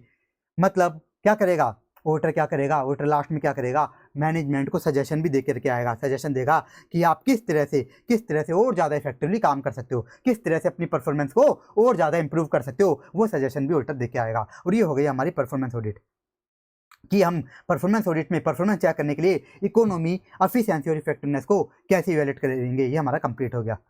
तो इसमें आपको एफिशिएंसी याद करना है और इफेक्टिवनेस याद करना है। इफेक्टिवनेस आप इस तरह से याद कर लेना, जिस सीक्वेंस में मैंने यहाँ पे पॉइंट्स लिखे ना, उसी सीक्वेंस में आप याद करना। तो इसका देखो निमोनिक बनाना चाहो तो बना लो, पीसी गंदा सा निमोनिक बनाया मैंने। गंदा सा क्यों बनाया है, क्योंकि देखो मैंने बनाया एकदम सीक्वेंस में। पी से क्या हो गया, प्रॉपर, जो टारगेट है प्रॉपर तो है ना। फिर क्या देखेगा ऑडिटर कि जो जिस पीएसयू की मैं ऑडिट कर रहा हूँ उसने कितने एक्सटेंड तक टारगेट अचीव करे। फिर क्या देखेगा कि वास्तव में ये पीएसयू इफेक्टिवली काम करे कि नहीं करी। और फिर क्या देखेगा कि लॉज एंड रेगुलेशन का कंप्लायंस करे कि नहीं। और लास्ट में क्या देगा, सजेशन भी देगा, सजेशन भी दे करके आएगा। ऐसे identify ways of making programme more effectively. तो अगर आप चाहो तो इसका निमोनिक बना लो या फिर वैसे ही याद कर लेना समझ के, लेकिन इसको सीक्वेंस में याद करना। सीक्वेंस में याद करोगे ना इफेक्टिवनेस वाले को तो ये जल्दी याद होगा, समझ के याद हो जाएगा। तो ये आपको याद करना। उनकी लैंग्वेज एकदम सिंपल है, बिल्कुल भी टाइम नहीं लगेगा यहाँ पे। अभी तक जो भी देखना हमने परफॉर्मेंस ऑडिट में, बिल्कुल टाइम नहीं लगेगा। अब आओ नेक्स्ट टॉपिक। नेक्स्ट क्या है, देखो प्लानिंग फॉर परफॉर्मेंस ऑडिट की प्लानिंग में क्या क्या होगा, परफॉर्मेंस ऑडिट इसके स्टेप्स क्या क्या होंगे। अब याद करो अपनी ऑडिट की प्लानिंग जो हम स्टैंडर्ड्स ऑन ऑडिटिंग में देखते हैं। कहाँ पे देखते हैं बताओ प्लानिंग, हम देखते हैं ऐसे 300 में, ऐसे 300 में देखते हैं प्लानिंग। प्लानिंग में क्या क्या आता है, ऑडिट प्लान, स्ट्रेटेजी, ये सब किस में आते हैं, प्लानिंग में। तो हम क्या क्या करते हैं बताओ ऑडिट में, हम प्लानिंग में क्या क्या करते हैं। ये जो आरओएम कैलकुलेट करना होता है, risk of material miss statement calculate करना, कैसे एंटिटी की अंडरस्टैंडिंग लेके, किसका पार्ट होता है, प्लानिंग का पार्ट होता है। आरओएम कैलकुलेट करना कि रिस्क कितनी है, और रिस्क कम होती है तो हम कम मेहनत करते हैं, रिस्क ज़्यादा होती है तो ज़्यादा मेहनत। तो कौन से एरिया में कम मेहनत करनी है, कौन से एरिया में ज़्यादा मेहनत करनी है, ये डिसाइड करना, ये भी किसका पार्ट होता है, प्लानिंग का पार्ट। ये सारी बात मैं आपको ऐसे 300 की बता रहा हूँ। और कि मैं कौन सी टीम ले जाऊं ऑडिट करने के लिए, मैं कौन सी टीम ले जाऊं, उसमें कितने सीए ले जाऊं, कितने सी एम्प्लॉइज ले जाऊं, कितने आर्टिकल्स ले जाऊं, कितने एक्सपर्ट्स ले जाऊं, ये भी किसका पार्ट होता है, ये भी प्लानिंग का पार्ट होता है। तो यहाँ पे भी बहुत सारे पॉइंट तो सेम ही मिलेंगे आपको, सेम ही पॉइंट मिलेंगे। अब देखो समझो इसको, फिर लास्ट में एक साथ बता दूंगा इसमें क्या क्या याद करना है, पहले समझ लो। सबसे पहला क्या करना है प्लानिंग में, क्या आएगा, अंडरस्टैंडिंग दी एंटिटी। क्या करेगा जिस पीएसयू की हम क्या करने जा रहे हैं, परफॉर्मेंस ऑडिट। तो ऑडिटर क्या करेगा, सबसे पहले उसकी अंडरस्टैंडिंग लेगा उस पीएसयू की। अंडरस्टैंडिंग देखो कैसे लेगा, वो भी ऐसे नहीं यहाँ पे बता रखा है। अंडरस्टैंडिंग कैसे लेगा, एक तो एंटिटी के डॉक्यूमेंट देख करके, जैसे जो भी एंटिटी के एनुअल रिपोर्ट्स है। और एंटिटी में क्या होता है, कोई भी एंटिटी होती है, ऑर्गेनाइजेशन होती है, उसमें क्या होती है, मीटिंग्स वगैरह होती है, बोर्ड ऑफ डायरेक्टर्स वगैरह की, बीओडी इनकी क्या होती है, मीटिंग्स होती हैं। और जब भी मीटिंग्स होती है तो याद करो क्या बनती है, उनकी मिनट्स बनती है, उसमें सब कुछ लिखा जाता है कि मीटिंग में क्या क्या हुआ। तो वो क्या कर लेगा, तो ऑडिटर क्या कर लेगा, मिनट्स को रीड कर लेगा, इनको रीड कर लेगा। और तो क्या देखेगा, डॉक्यूमेंट्स ऑफ एंटिटी। और क्या देखेगा, लेजिस्लेटिव डॉक्यूमेंट्स, मतलब पार्लियामेंट से, स्टेट लेजिस्लेटिव असेंबली से, कमेटी वगैरह से जो भी डॉक्यूमेंट्स वगैरह रहे हैं उनको रीड कर लेगा ऑडिटर। और क्या करेगा, पॉलिसी डॉक्यूमेंट्स, मतलब जो गवर्नमेंट होती है ना, वो क्या करती है, गवर्नमेंट पीएसयू की रिगार्डिंग पॉलिसी वगैरह बनाती रहती है, गवर्नमेंट पीएसयू की रिगार्डिंग पॉलिसी बनाती है। और ये जो पॉलिसी होती है ना, डॉक्यूमेंटेड होती है, तो ऑडिटर क्या कर लेगा, इन पॉलिसी डॉक्यूमेंट्स को भी रीड कर लेगा, इस तरह से अंडरस्टैंडिंग ले लेगा। अब देखो नेक्स्ट पॉइंट एकदम ईजी, पास्ट ऑडिट। मान लो इस पीएसयू की ऑडिटर ने पहले भी ऑडिट कर रखी है, पहले भी फाइनेंशियल ऑडिट कर रखी है या फिर परफॉर्मेंस ऑडिट कर रखी है, तो ऑडिटर ने क्या बनाए होंगे बताओ, वर्किंग पेपर्स बनाए होंगे। तो ऑडिटर क्या कर लेगा, अपने वर्किंग पेपर्स को रीड कर लेगा, इस तरह से अंडरस्टैंडिंग ले लेगा। और लास्ट एकदम इजी से मीडिया कवरेज, मतलब प्रिंट और इलेक्ट्रॉनिक मीडिया में इस पीएसयू की रिगार्डिंग जो भी खबरें चल रही हैं उनसे क्या कर लेगा, इस पीएसयू की रिगार्डिंग अंडरस्टैंडिंग ले लेगा। मतलब न्यूज़पेपर में जो खबर आई, इलेक्ट्रॉनिक मीडिया पे जो खबर आई, उनसे अंडरस्टैंडिंग ले लेगा। तो इस तरह से अंडरस्टैंडिंग लेगा। अब देखो जैसे अंडरस्टैंडिंग ले ली उसके बाद क्या करेगा, जैसे पता लग गया कि रिस्क कितनी है तो पता लगाएगा कि कहाँ पे कम मेहनत लगेगी, कहाँ पे ज़्यादा। तो क्या करेगा, डिटरमाइन करेगा क्या, NTE, nature, timing and extent of audit की, कहाँ पे कम मेहनत करनी, कहाँ पे ज़्यादा। इसको क्या बोला गया है, डिफाइनिंग ऑब्जेक्टिव एंड स्कोप। मतलब एक तो ऑब्जेक्टिव डिफाइन करेगा, ऑब्जेक्टिव क्या होता है बताओ, परफॉर्मेंस ऑडिट का ऑब्जेक्टिव क्या होता है, इकोनॉमी, एफिशिएंसी, इफेक्टिवनेस को इवैल्यूएट करना। तो ऑब्जेक्टिव डिफाइन करेगा और ये डिटरमाइन करेगा कि एनटी क्या होगा, कहाँ पे कम मेहनत करनी, कहाँ पे ज़्यादा। अब देखो थर्ड पॉइंट, ये स्पेशल पॉइंट है। थर्ड पॉइंट बहुत स्पेशल, क्या, डिटरमाइनिंग दी ऑडिट क्राइटेरिया। अब देखो पीएसयू, यहाँ पे पीएसयू ये जो परफॉर्मेंस ऑडिट है ना, यहाँ पे क्या होगा, स्पेशली क्राइटेरिया भी डिटरमाइन करना होगा। लेकिन जब हम फाइनेंशियल स्टेटमेंट की ऑडिट करते हैं ना, वहाँ पे क्राइटेरिया ये डिटरमाइन नहीं करना होता। क्यों, हम क्या करते हैं वहाँ पे फाइनेंशियल ऑडिट में हम ये देखते हैं कि जो फाइनेंशियल स्टेटमेंट्स हैं एज पर एफआरएफ है कि नहीं, ये तो देखते हैं कि मान लो कोई एंटिटी है उस पर इंड एस एप्लीकेबल है, क्या इंड एस एप्लीकेबल, तो हम क्या देखते हैं कि जो फाइनेंशियल स्टेटमेंट है वो एज पर इंड एस है कि नहीं, एज पर इंड एस है कि नहीं। लेकिन परफॉर्मेंस ऑडिट में कोई भी क्राइटेरिया फिक्स नहीं होता, यहाँ पे ऑडिटर को खुद को डिसाइड करना होता है कि मैं क्या क्राइटेरिया यूज करूँ, ऑडिटर को खुद को डिसाइड करना होता है। तो देखो यहाँ पे सबसे पहले तो क्राइटेरिया की डेफिनेशन दे रखी है। क्राइटेरिया क्या होते हैं, ये वो स्टैंडर्ड्स होते हैं, वो स्टैंडर्ड्स जिसके अगेंस्ट इकोनॉमी, एफिशिएंसी, इफेक्टिवनेस को इवैल्यूएट किया जाता है। मतलब वो स्टैंडर्ड जिसके अगेंस्ट क्या किया जाता है कि एफिशिएंसी, इकोनॉमी, इफेक्टिवनेस अच्छी है कि नहीं। जैसे हम एफआरएफ के अगेंस्ट क्या करते हैं ना कि फाइनेंशियल स्टेटमेंट सही से बने हैं कि नहीं, इसी तरह से ये वो स्टैंडर्ड्स होते हैं जिनके अगेंस्ट हम इकोनॉमी, एफिशिएंसी, इफेक्टिवनेस को इवैल्यूएट करते हैं। अब दूसरी डेफिनेशन भी देख लो, क्या लिखा है, standards used to determine whether, standards used to determine whether programme meets the expectation. आप बोलोगे सर ये क्या डेफिनेशन है, एकदम सिंपल सा है। मतलब क्राइटेरिया वो स्टैंडर्ड्स होते हैं जिसके अगेंस्ट ये चेक किया जाता है कि परफॉर्मेंस अच्छी है कि नहीं। उसी को ऐसे नहीं डिफरेंट लैंग्वेज में, बेकार लैंग्वेज में लिख दिया, वो स्टैंडर्ड जिसके अगेंस्ट हम ये चेक करते हैं, ऑडिटर ये चेक करता है कि परफॉर्मेंस, इस पीएसयू की परफॉर्मेंस अच्छी है कि नहीं। तो ऐसे नहीं, यहाँ पे दो डेफिनेशन दे दी, तो ये आपको याद करनी है। अब देखो अब क्या है कि ऑडिटर ये क्राइटेरिया ऑब्टेन कहाँ से करेगा, ये हम देखने जा रहे हैं कि ऑडिटर को क्या पता लगाना है क्राइटेरिया कि मैं किन स्टैंडर्ड्स के अगेंस्ट परफॉर्मेंस को चेक करूं। तो ये ऑडिटर ये क्राइटेरिया ऑब्टेन कहाँ से करेगा वो हम देखने जा रहे हैं, ऑब्टेन कहाँ से करेगा क्राइटेरिया। तो देखो सबसे पहला सोर्स क्या है, procedure manuals of the entity. किनसे, एंटिटी की प्रोसीजर मैनुअल से। ऐसा क्यों, क्योंकि जो प्रोसीजर मैनुअल्स होती है ना एंटिटी की, इनमें एंटिटी के ऑब्जेक्टिव गोल्स वगैरह लिखे होते हैं, ऑब्जेक्टिव गोल्स। तो ऑडिटर क्या करेगा, इन्हीं ऑब्जेक्टिव गोल्स को क्या बना लेगा, क्राइटेरिया बना लेगा। तो इस तरह से ऑडिटर क्या कर सकता है, प्रोसीजर मैनुअल्स ऑफ एंटिटी से क्या कर सकता है, क्राइटेरिया ऑब्टेन कर सकता है। दूसरा, पॉलिसीज गाइडलाइंस जो कि गवर्नमेंट ने इश्यू कर रखी है, उनसे क्या कर सकता है, उनसे क्राइटेरिया क्या कर सकता है ऑडिटर, इन पॉलिसीज से, गाइडलाइन से क्राइटेरिया ऑब्टेन कर सकता है। एग्जांपल, गवर्नमेंट ने बोला पीएसयू को कि आपको क्या करना है, विद इन 12 मंथ्स के अंदर अंदर राजस्थान के सभी रोड्स की मरम्मत करनी है। तो ऑडिटर को पता चल गया कि भी क्राइटेरिया क्या है, 12 मंथ्स के अंदर काम कंप्लीट करना है। तो इस तरह से क्राइटेरिया पता चल गया। नेक्स्ट पॉइंट देखो, एकदम इजी, बहुत easy, criteria used by similar entities. वो एंटिटी जो कि क्या कर रही है, सिमिलर काम कर रही है, ऑडिटर क्या कर लेगा, उनका क्राइटेरिया उठा लेगा कि सिमिलर एंटिटीज क्या क्राइटेरिया यूज कर रही है, ऑडिटर क्या करेगा, सीधे उन्हीं का क्राइटेरिया उठा लेगा। इतना सिंपल था। अब एक बार लास्ट पॉइंट देखो, subject matter literature. Subject matter literature, तो यहाँ पे किसकी बात हो रही है, सब्जेक्ट मैटर उसकी लिटरेचर की। मान लो यहाँ पे एक एग्जांपल लेता हूँ, मशीन। मशीन क्या है, सब्जेक्ट मैटर। तो ऑडिटर को देखना है कि इस मशीन का मैं क्या क्राइटेरिया रखूँ, कैसे पता लगाऊँ कि मशीन से कि मशीन का जो कैपेसिटी यूटिलाइजेशन हो रहा है वो अच्छा है कि नहीं। ये पता लगाना है कि मशीन का जो एंटिटी यूज़ कर रही है, उसको जो यूज़ करी, यूटिलाइज कर रही है, वो सही से कर रही है कि नहीं कर रही, कैसे पता लगाऊं। तो ऑडिटर क्या देख लेगा, उस मशीन का लिटरेचर देख लेगा। अब उस लिटरेचर से पता लग जाएगा ऑडिटर को कि इस मशीन की क्या कैपेसिटी है। मान लो उसमें लिखा हुआ है कि ये मशीन इजीली 3000 यूनिट्स का प्रोडक्शन कर सकती है, तो ऑडिटर को पता लग जाएगा हाँ क्राइटेरिया क्या है, 3000 यूनिट्स। इस तरह से ऑडिटर पता लगा लेगा। अब देखो लास्ट पॉइंट्स, यहाँ पे क्या लिखा है, scientific knowledge and expert opinion. ये एक साथ समझो कि मान लो कुछ एरियाज ऐसे होते हैं जहाँ पे परफॉर्मेंस डिटरमाइन करने के लिए साइंटिफिक नॉलेज की नीड होती है, तो वो ऑडिटर को होती नहीं है साइंटिफिक नॉलेज। तो ऑडिटर वहाँ पे क्या कर सकता है, एक्सपर्ट की मदद ले सकता है, एक्सपर्ट ओपिनियन ले लेगा कि यहाँ पे मैं क्या क्राइटेरिया यूज़ करूँ। वहाँ पे क्या कर लेगा, वहाँ पे एक्सपर्ट की हेल्प ले लेगा। तो ये भी हमारा कंप्लीट हुआ डिटरमाइनिंग द ऑडिट क्राइटेरिया। इसका मैं आपको निमोनिक भी बनवा देता हूँ। इसका लिखो निमोनिक आप, स्पेक्स। स्पेक्स एस से क्या हो गया, सब्जेक्ट मैटर लिटरेचर, पी से प्रोसीजर मैनुअल्स, पी से पॉलिसीज, ई से एक्सपर्ट ओपिनियन, सी से क्राइटेरिया, और एस से लास्ट में साइंटिफिक नॉलेज। इसमें आपको क्या याद करने, कितने याद करने, 4 से 5 पॉइंट्स, यानी 4 to 5 पॉइंट्स आपको याद करने। जिसको 5 हो जाए तो 5, थोड़ी भी दिक्कत आ रही है बस 4 पॉइंट्स याद कर लेना। हाँ, मीनिंग जरूर याद करना, ये मीनिंग आपको लर्न करनी है। तो हमने ये भी देख लिया कि ऑडिटर क्या क्या करना है, अंडरस्टैंडिंग लेनी है, फिर एंट्री डिटरमाइन करना है, क्राइटेरिया डिटरमाइन करना है, क्योंकि परफॉर्मेंस ऑडिट में आपको क्राइटेरिया डिटरमाइन करना पड़ेगा। अब नेक्स्ट क्या है, deciding the audit approach. Audit approach मतलब मेथड्स को डिटरमाइन करना कि कौन से मेथड्स यूज करूंगा। जैसे हम फाइनेंशियल स्टेटमेंट की ऑडिट में क्या करते हैं, मेथड्स क्या यूज़ करते हैं, inquiry, observation, inspection, recalculation, reperformance, external confirmation वगैरह, ये सब मेथड्स यूज़ करते हैं। यहाँ पे क्या करेंगे, यहाँ पे स्पेशल मेथड्स हैं। तो देखो क्या क्या है, ये पहला देखो एनालिसिस ऑफ रिजल्ट्स। ये कुछ भी नहीं, एकदम इजी था, जो हमने पढ़ा भी है। क्या इसमें हम क्या करते हैं, इनपुट आउटपुट एनालिसिस करते हैं।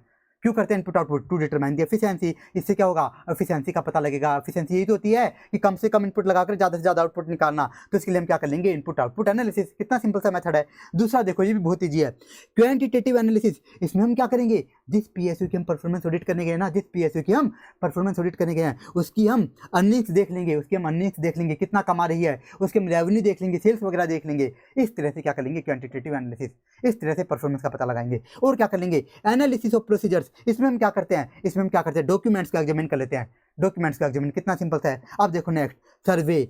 नाम ही क्या है, सर्वे। इसमें हम क्या करेंगे, जा जाके लोगों से पूछताछ करेंगे कि ये जो पीएसयू कैसा काम कर रही है, ये पीएसयू कैसा काम कर रही है, कैसा परफॉर्म कर रही है, अच्छा परफॉर्म कर रही है, बेकार। मान लो कि गवर्नमेंट हॉस्पिटल है तो लोगों से पूछ लेंगे ये टाइमली आपको ट्रीटमेंट देती है कि नहीं। ऐसा तो नहीं कि आप लोगों से ट्रीटमेंट के बदले घूस मांगते हैं, तो ऐसा तो नहीं कर रहे। इस तरह सर्वे कर लेंगे। और देखो लास्ट, केस स्टडी।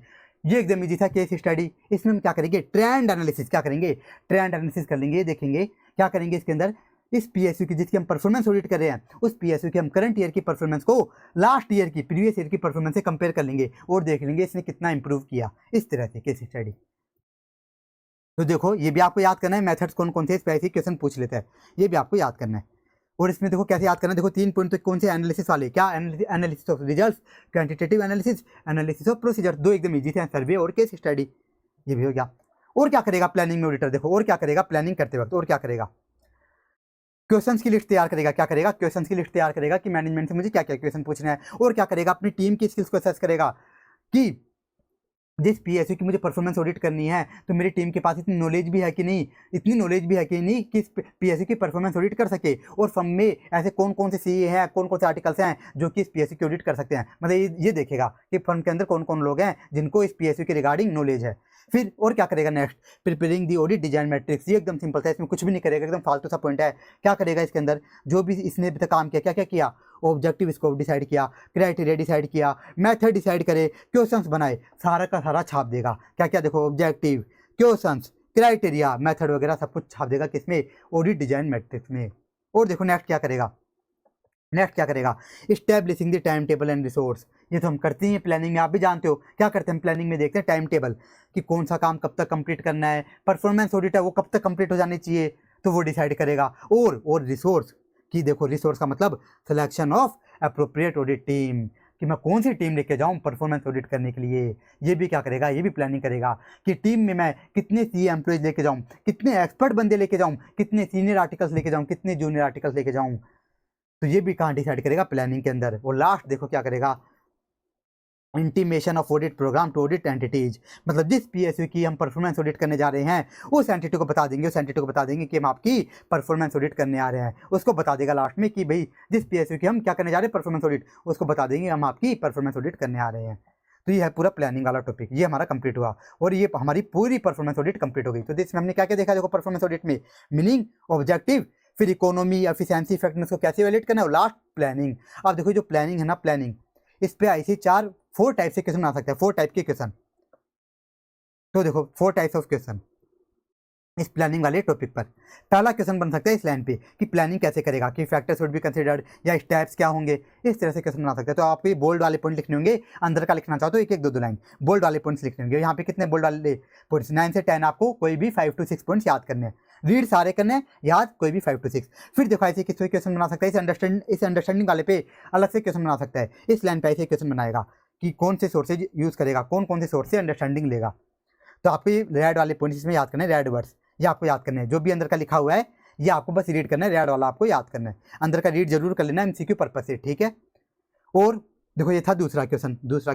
तीसरा क्वेश्चन देखो किस पे बन सकता है, इस ऑडिट क्राइटेरिया पे, ये बहुत इंपॉर्टेंट भी है। तीसरा क्वेश्चन इस पे बन सकता है, ऑडिट क्राइटेरिया पे किसकी मीनिंग बता दो, और ऑडिट क्राइटेरिया ऑडिटर कहाँ से ऑब्टेन करेगा। फिर फोर्थ क्वेश्चन कहाँ पे बनेगा, इस मेथड्स पे, कि कौन कौन से मेथड्स होते हैं परफॉर्मेंस ऑडिट को करने के। ये 4 क्वेश्चन बनेंगे। पूरा एमसीक्यू तो देखो कहीं पे भी पूछ सकता है, तो आपको रीड तो सब कुछ करना है, ओके। तो ये हो गई परफॉर्मेंस ऑडिट कंप्लीट। अब आ जाओ नेक्स्ट, कंप्रेहेंसिव ऑडिट। तो ये मैं आपको अपने हैंड रिटन नोट से करवा देता हूँ ताकि आपको अच्छे से समझ आ जाए। तो देखो अपनी कंप्रेहेंसिव ऑडिट,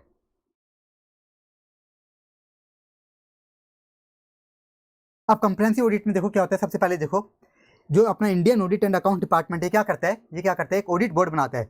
क्या करने के लिए, कुछ पीएसयू की कंप्रेहेंसिव ऑडिट करने के लिए। जो Indian audit and account department है, Indian audit and account department, ये क्या करता है, एक ऑडिट बोर्ड बनाता है। क्यों, कुछ पीएसयू की कंप्रेहेंसिव ऑडिट करने के लिए, कुछ पीएसयू की कंप्रेहेंसिव ऑडिट करने के लिए। सभी की नहीं होती। देखो जो कंप्रेहेंसिव ऑडिट है ना, इसे क्या बोला जाता है, क्या है ये, डिटेल ऑडिट। ये क्या है, डिटेल में ऑडिट। तो सभी पीएसयू की नहीं होती, कुछ पीएसयू की होती है। कौन करवाता है ये? Audit board. ये कौन करवाता है?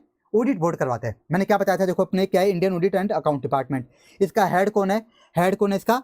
सीएजी, ये तो इसका हेड। और ये क्या होता है, इस Indian audit and account department में एक ऑडिट बोर्ड भी होता है। इस इंडियन ऑडिट अकाउंट डिपार्टमेंट में एक ऑडिट बोर्ड भी होता है। और ये ऑडिट बोर्ड क्या करवाता है? कुछ पीएसयू की क्या करवाता है? कंप्रेहेंसिव ऑडिट करवाता है। अब आप बोलोगे कि सर किन पीएसयू की करवाता है, किन पीएसयू की? तो ऐसे ने बता नहीं रखा, मैं बता देता हूँ किन की करवाता है। मान लो लग रहे थे कि कुछ पीएसयू ऐसी हैं जो अच्छे से काम नहीं कर रही, बहुत बड़ी बड़ी और सही से काम नहीं कर रही है, कुछ घोटाला कर दिया है, तो उनकी ये क्या करवा देता है? ऑडिट बोर्ड क्या करवा देता है? उनकी कंप्रेहेंसिव ऑडिट करवा देता है। अब कंप्रेहेंसिव ऑडिट में क्या होता है?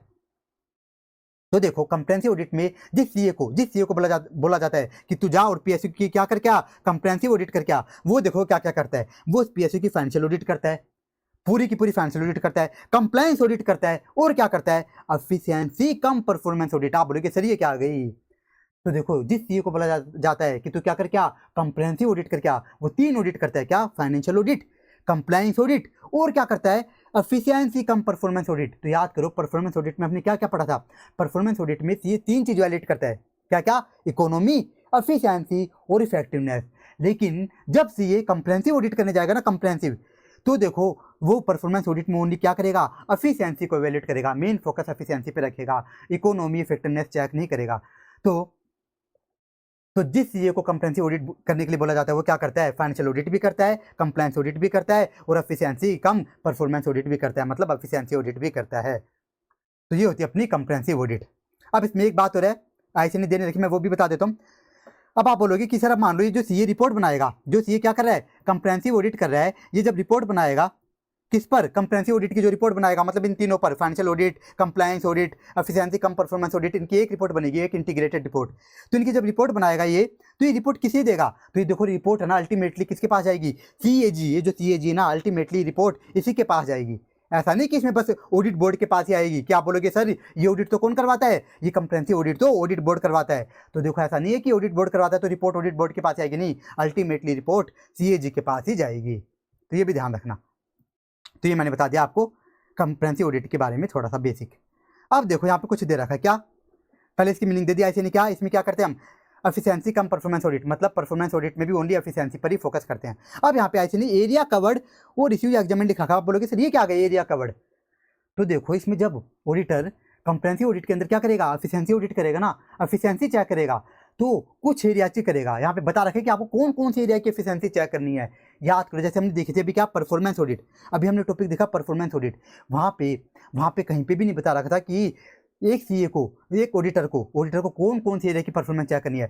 परफॉर्मेंस ऑडिट में कहीं पे भी नहीं बता रखा था कि ऑडिटर को कौन कौन सी एरिया की परफॉर्मेंस चेक करनी है। वहाँ पे तो ये लिखा हुआ था कि जो एरिया डेवलपमेंट के लिए ज़्यादा इंपॉर्टेंट है बस उनकी आप चेक कर लो, उनकी चेक कर लो। लेकिन कंप्रेहेंसिव ऑडिट में आपको एरिया भी बता रखे हैं कि आपको कौन कौन सी एरिया की परफॉर्मेंस चेक करनी है। ये काम बता रखा है आपको, कंप्रेहेंसिव ऑडिट में बता रखा है कि आपको कौन कौन सी एरिया की परफॉर्मेंस चेक करनी है। तो देखो किन किन की देखना और क्या क्या देखना है वहाँ पे। सबसे पहले एरिया कौन सा कवर करना है? जब ऑडिटर क्या करेगा, कंप्रेहेंसिव ऑडिट में एफिशिएंसी ऑडिट करेगा, तो सबसे पहला कौन सा एरिया देखेगा? ये देखेगा ऑडिटर इन्वेस्टमेंट डिसीजन एरिया। और इसमें क्या देखेगा? ये देखेगा कि रेट ऑफ रिटर्न कितनी मिल रही है। अगर जैसे देखेगा कि भाई जो इन्वेस्टमेंट ये कर रही है पीएसयू, रेट ऑफ रिटर्न कितनी मिल रही है, 5%, 10%, 15% कितनी मिल रही है, ये देखेगा। दूसरा एरिया क्या कवर करेगा? कैपेसिटी यूटिलाइजेशन, की अपनी कैपेसिटी किस तरह से यूटिलाइजेशन कर रहे हैं, मतलब अंडर यूटिलाइजेशन तो नहीं हो रहा कि मान लो एक मशीन है उसकी कैपेसिटी है 3000 का प्रोडक्शन करने की, 3000 यूनिट्स का प्रोडक्शन करने की, ऐसा तो नहीं कि ये एंटिटी ओनली 1000 यूनिट्स का प्रोडक्शन कर रही है। इस तरह से देखेगा। और कौन सा एरिया देखेगा? Management of plant and machinery. इसमें क्या देखेगा? इसमें देखेगा कि जो एंटिटी है जिसकी मैं क्या कर रहा हूँ कंप्रेहेंसिव ऑडिट, ये अपनी प्लांट एंड मशीनरी का time to time repair maintenance तो कर रही है ना, time to time repair and maintenance तो कर रही है ना। और क्या कौन सा एरिया कवर करेगा? Material management. इसमें क्या चेक करेगा? मटेरियल मैनेजमेंट क्या चेक करेगा? Are purchase policies adequate. यहाँ पे किसकी बात हो रही है कि ये जो एंटिटी है जिसकी मैं क्या कर रहा हूँ कंप्रेहेंसिव ऑडिट कर रहा हूँ, जिसकी मैं एफिशिएंसी ऑडिट कर रहा हूँ, तो ये परचेज करने से पहले प्रॉपर एनालिसिस तो करती है ना, आर परचेज पॉलिसीज एडुकेट। और ये इकोनॉमिकल तो है ना, और साथ ही साथ परचेज करने के बाद ऐसे तो नहीं कि जो भी मटेरियल वगैरह परचेज किया बस उसको पटक दिया, उसको इफेक्टिवली यूज़ तो कर रही है ना, उसको रिसोर्सेज को इफेक्टिवली यूज़ तो कर रही है ना, ये क्या करेगा। और क्या करेगा? और कौन सा एरिया देखेगा? Budgetary control. बजटरी कंट्रोल इसमें क्या करेगा? ये क्या चेक करेगा? ओवरऑल कॉस्ट को कंपेयर कर लेगा प्लान्ड कॉस्ट से। मान लो प्लान्ड कॉस्ट थी 2 लाख की और इसने देखा ऑडिटर ने कि यहाँ पे एक्चुअल कॉस्ट लगी 3 लाख की, तो ऑडिटर बोलेगा कि ये एंटिटी एफिशिएंटली काम नहीं कर रही। क्या कर रहा है बताओ, ऑडिटर क्या कर रहा है, एफिशिएंसी कम परफॉर्मेंस ऑडिट। तो ये बोलेगा यहाँ पे ये एंटिटी एफिशिएंटली काम नहीं कर रही। और कौन सा एरिया देखेगा, प्रोजेक्ट फॉर्मुलेशन का एरिया। मान लो एंटिटी कोई न्यू लैंड वगैरह परचेज करने जा रही है, कोई न्यू मशीन परचेज करने जा रही है, तो ये देखेगा प्रॉपर तो है ना, ये प्रोजेक्ट फॉर्मुलेशन प्रॉपर तो है ना, मतलब ऐसा तो नहीं कि प्रोजेक्ट फॉर्मुलेशन से एंटिटी को कोई फायदा नहीं होने वाला, ऐसा तो नहीं है। तो ये देखेगा कि मतलब एंटिटी जो प्रोजेक्ट में इन्वेस्ट करने जा रही है, एंटिटी जिस भी प्रोजेक्ट में इन्वेस्ट करने जा रही है उस प्रोजेक्ट से एंटिटी को फायदा तो होगा ना, ये देखेगा। और लास्ट प्रोडक्शन परफॉर्मेंस का एरिया भी कवर करेगा। इसके लिए ऑडिटर क्या चेक करेगा, इसके लिए ऑडिटर क्या चेक कर लेगा, उस एंटिटी की रिसर्च एंड डेवलपमेंट को चेक कर लेगा। आप खुद बताओ, जैसे ही रिसर्च डेवलपमेंट चेक करेगा उसे पता लगा कि इस एंटिटी के तो रिसर्च डेवलपमेंट बहुत अच्छे हैं, तो क्या बोलेगा कि भाई इसकी तो प्रोडक्शन भी क्या होगी, प्रोडक्शन क्वालिटी भी अच्छी होगी। और अगर रिसर्च डेवलपमेंट ही बेकार है तो प्रोडक्शन क्वालिटी भी क्या होगी, वो भी बेकार होगी।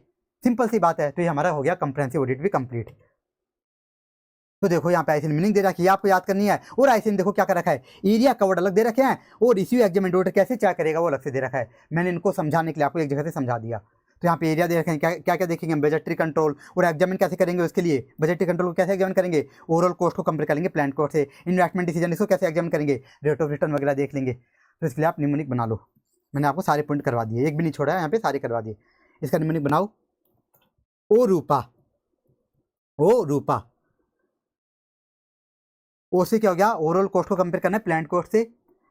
आर यहाँ पे दोबारा आ रहा है कि रेट ऑफ रिटर्न कितनी मिली। और आर से देखो और क्या रहा है, R&D प्रोग्राम्स। यू से under utilization of capacity, P से प्रोजेक्ट फॉर्मुलेशन और पी से परचेज पॉलिसी एडुकेट है कि नहीं, और लास्ट एडुकेट रिपेयर मेंटेनेंस कर रहे हैं कि नहीं। ये तो ये इनमें आपको क्या करना है, ये याद करना है, ये पॉइंट्स आपको याद करने, कितने याद करने हैं आपको, एनी 5 लर्न कर लेना, आप एनी 5 लर्न कर लेना, बस ये आपको याद करना है।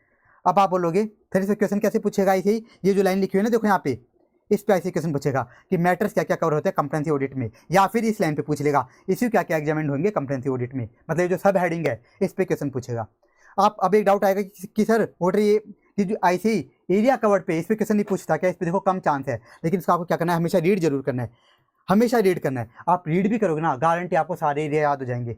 आपको रीड करना है ये एरिया, ये जो एरिया लिखे रीड करने हैं। कैसे याद हो जाएंगे, देखो मान लो आपने रीड कर लिया आपने area, budgetary control, investment decision, project formulation, तो आपको अपने आप याद हो जाएंगे। जैसे आपने देखो ये वाला पॉइंट याद किया, मान लो ओवरऑल कॉस्ट को हमें कंपेयर करना है प्लान कॉस्ट, तो ये बताओ कौन से एरिया के लिए हम करते हैं, बजटरी कंट्रोल के लिए। आपने ये याद किया, मान लो रेट ऑफ रिटर्न कितनी अच्छी हुई, तो कौन से एरिया की बात हो रही है यहाँ पे, इन्वेस्टमेंट डिसीजन की। आपने याद किया कि प्रोजेक्ट फॉर्मुलेशन साउंड है कि नहीं, तो यहाँ पे कौन से एरिया की बात हो रही है, प्रोजेक्ट फॉर्मुलेशन की। तो एरिया अपने आप ही याद हो जाएंगे। तो आपको एरिया बस हमेशा रीड करना है, या आपको अपने आप याद हो जाएंगे। जैसे ही आप ये वाला टॉपिक याद करोगे इसी एग्जामिनेंट वाला, आपको एरिया अपने आप याद हो जाएंगे। तो इस कंप्रेहेंसिव ऑडिट में भी आपको बिल्कुल भी टाइम नहीं लगना। अब आ जाओ next, proprietary audit, last type of audit देखने जा रहे हैं। देखो हमने कौन कौन सी देख ली, फाइनेंशियल, कंप्लायंस, परफॉर्मेंस और कंप्रेहेंसिव देख ली। अब लास्ट देखने जा रहे हैं 5th टाइप, प्रोप्राइटरी ऑडिट। इसकी मीनिंग क्या है, इसमें हम क्या करते हैं प्रोप्राइटरी ऑडिट में, वेरिफिकेशन ऑफ ट्रांजेक्शन। यहाँ पे ट्रांजेक्शन का मतलब है एक्सपेंडिचर्स, यहाँ पे हम करते हैं एक्सपेंडिचर्स की ऑडिट कि जो पीएसयू जो भी एक्सपेंडिचर्स कर दिए, तो क्या देखते हैं, verification of expenditures on the test of public interest and standards of conduct. आप बोलोगे इसका क्या मतलब है, तो प्रोप्राइटरी ऑडिट में ऑडिटर ये क्या करता है कि जो भी एक्सपेंडिचर्स हो रहे हैं वो पब्लिक इंटरेस्ट में तो हो रहे हैं ना, उससे पब्लिक का भला हो रहा है कि नहीं हो रहा, और वो स्टैंडर्ड्स ऑफ कंडक्ट के अकॉर्डिंग हो रहे ना। स्टैंडर्ड्स ऑफ कंडक्ट मतलब ये जो खर्चे हो रहे हैं ये प्रिंसिपल्स के अकॉर्डिंग तो हो रहे ना। अब आप बोलोगे सर कौन से प्रिंसिपल्स के अकॉर्डिंग, ये हमारा नेक्स्ट टॉपिक है। तो इसमें हम ये देखते हैं प्रोप्राइटरी ऑडिट में क्या देखते हैं, हम ये ऑडिट करते हैं कि जो एक्सपेंडिचर्स हैं वो पब्लिक इंटरेस्ट में हो रहे हैं कि नहीं, और प्रिंसिपल्स के अकॉर्डिंग हो रहे हैं कि नहीं। अब ये प्रिंसिपल्स क्या हैं ये हम देखने जा रहे हैं। तो देखो प्रिंसिपल्स क्या क्या हैं। सबसे पहला प्रिंसिपल क्या है कि जो एक्सपेंडिचर है वो क्या नहीं होना चाहिए, not more than the occasion demand. एक प्रिंसिपल बना हुआ है कि जो पीएसयू है इनको कभी भी जितनी जरूरत है उससे ज़्यादा एक्सपेंडिचर नहीं करनी। जितनी जरूरत है, मान लो जरूरत है 1 लाख की, तो ऐसा नहीं कि 1,20,000 का खर्चा कर रहे हैं, तो इनको कितना खर्चा करना है, जितनी जरूरत है उतना ही खर्चा करना है, और कोई भी वेस्टफुल एक्सपेंडिचर नहीं करनी। ऐसे नहीं कि डेकोरेशन वगैरह दिखाने में कोई डेकोरेशन के लिए खर्चा कर दिया, फालतू खर्चे नहीं करने। फिर देखो दूसरा पॉइंट बहुत अच्छा है कि authority should not exercise it's power of sanctioning expenditure for its own advantage. इसका मतलब क्या है, वो अथॉरिटी पीएसयू के वो लोग, ऑर्गेनाइजेशन के वो लोग जिनके पास क्या पावर है, क्या पावर है एक्सपेंडिचर को अप्रूव करने की, कि आप ये एक्सपेंडिचर कर लो, ये वाला एक्सपेंडिचर आप नहीं कर सकते। तो ऐसे लोग जिनके पास ये पावर है, तो ऐसा तो नहीं ये कि क्या बोला गया कि इन अथॉरिटी को क्या नहीं करना, इन अथॉरिटी को अपनी पावर का गलत इस्तेमाल नहीं करना, इन अथॉरिटी को अपनी पावर का अपने फायदे के लिए इस्तेमाल नहीं करना। ऐसा नहीं कि अथॉरिटी क्या करने लग जाए, अपनी पावर को अपने फायदे के लिए यूज़ करने लग जाएं, कि मान लो खुद के घूमने फिरने के लिए अपनी पावर को यूज़ कर रहे हैं, कि खुद को घूमना है अपनी फैमिली के साथ, तो उसके लिए इन्होंने अपनी पावर यूज़ कर ली। तो ऐसा भी नहीं करना, ये प्रिंसिपल है। और देखो next, funds are not utilize for benefit of particular person. Next principle क्या है, बोला गया कि पीएसयू को क्या करना है, जो भी पीएसयू है पब्लिक सेक्टर अंडरटेकिंग्स, इनको पैसे को क्या करना है, किसी पर्टिकुलर पर्सन के बेनिफिट के लिए यूज़ नहीं करना।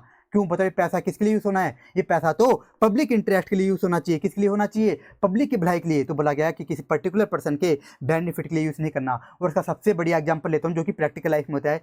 बोला गया कि इसको मतलब एक तरह से आपको पॉलिटिकल पर्पज़ के लिए यूज़ नहीं करना। पॉलिटिकल पर्पज़ क्या, ऐसे नहीं कि कोई आपकी पॉलिटिकल पार्टी है आप उसके लिए आप यूज़ कर रहे हो, उन नेता लोगों के लिए, उनके लिए यूज़ नहीं करना। वो प्रैक्टिकल लाइफ में बहुत यूज़ करते हैं लोग।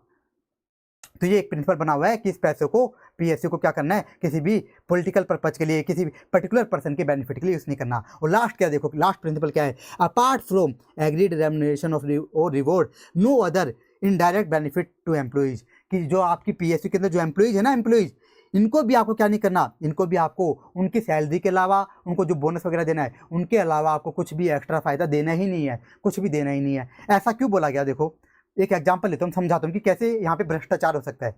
इसको समझाता हूँ। मान लो ये क्या कर सकते हैं, मान लो एक एम्प्लॉई है, उसका पैसा बनता है मान लो ओनली 30,000, और ये क्या कर सकते हैं, ये क्या कर सकते हैं, इस एम्प्लॉय को क्या कर देंगे, ये ज़्यादा रुपये दे देंगे 50,000, और ये क्या करेंगे, और ये फिर ये पीएसयू के जो बड़े लोग हैं क्या करेंगे, इस एम्प्लॉय के साथ कर लेंगे 60-60। तो इन्होंने क्या कर दिया, देखो जाने चाहिए थे इस एम्प्लॉय के पास 30,000, वो कितने दे देंगे इसको 50,000, और जो एक्स्ट्रा दिए ना 20,000, इसमें क्या कर लेंगे, एम्प्लॉय के साथ 60-60 कर लेंगे कि 20,000 में से 15,000 तो हम रखेंगे और 5,000 तेरा होगा। इस तरह से क्या कर सकते हैं, भ्रष्टाचार। इसलिए बोला गया कि ये प्रिंसिपल है कि आपको पीएसयू के अंदर पब्लिक सेक्टर अंडरटेकिंग में आपको अपने एम्प्लॉय को फालतू एक्स्ट्रा पैसा भी नहीं देना, फालतू एक्स्ट्रा पैसा भी नहीं देना, कोई भी दूसरा बेनिफिट नहीं देना।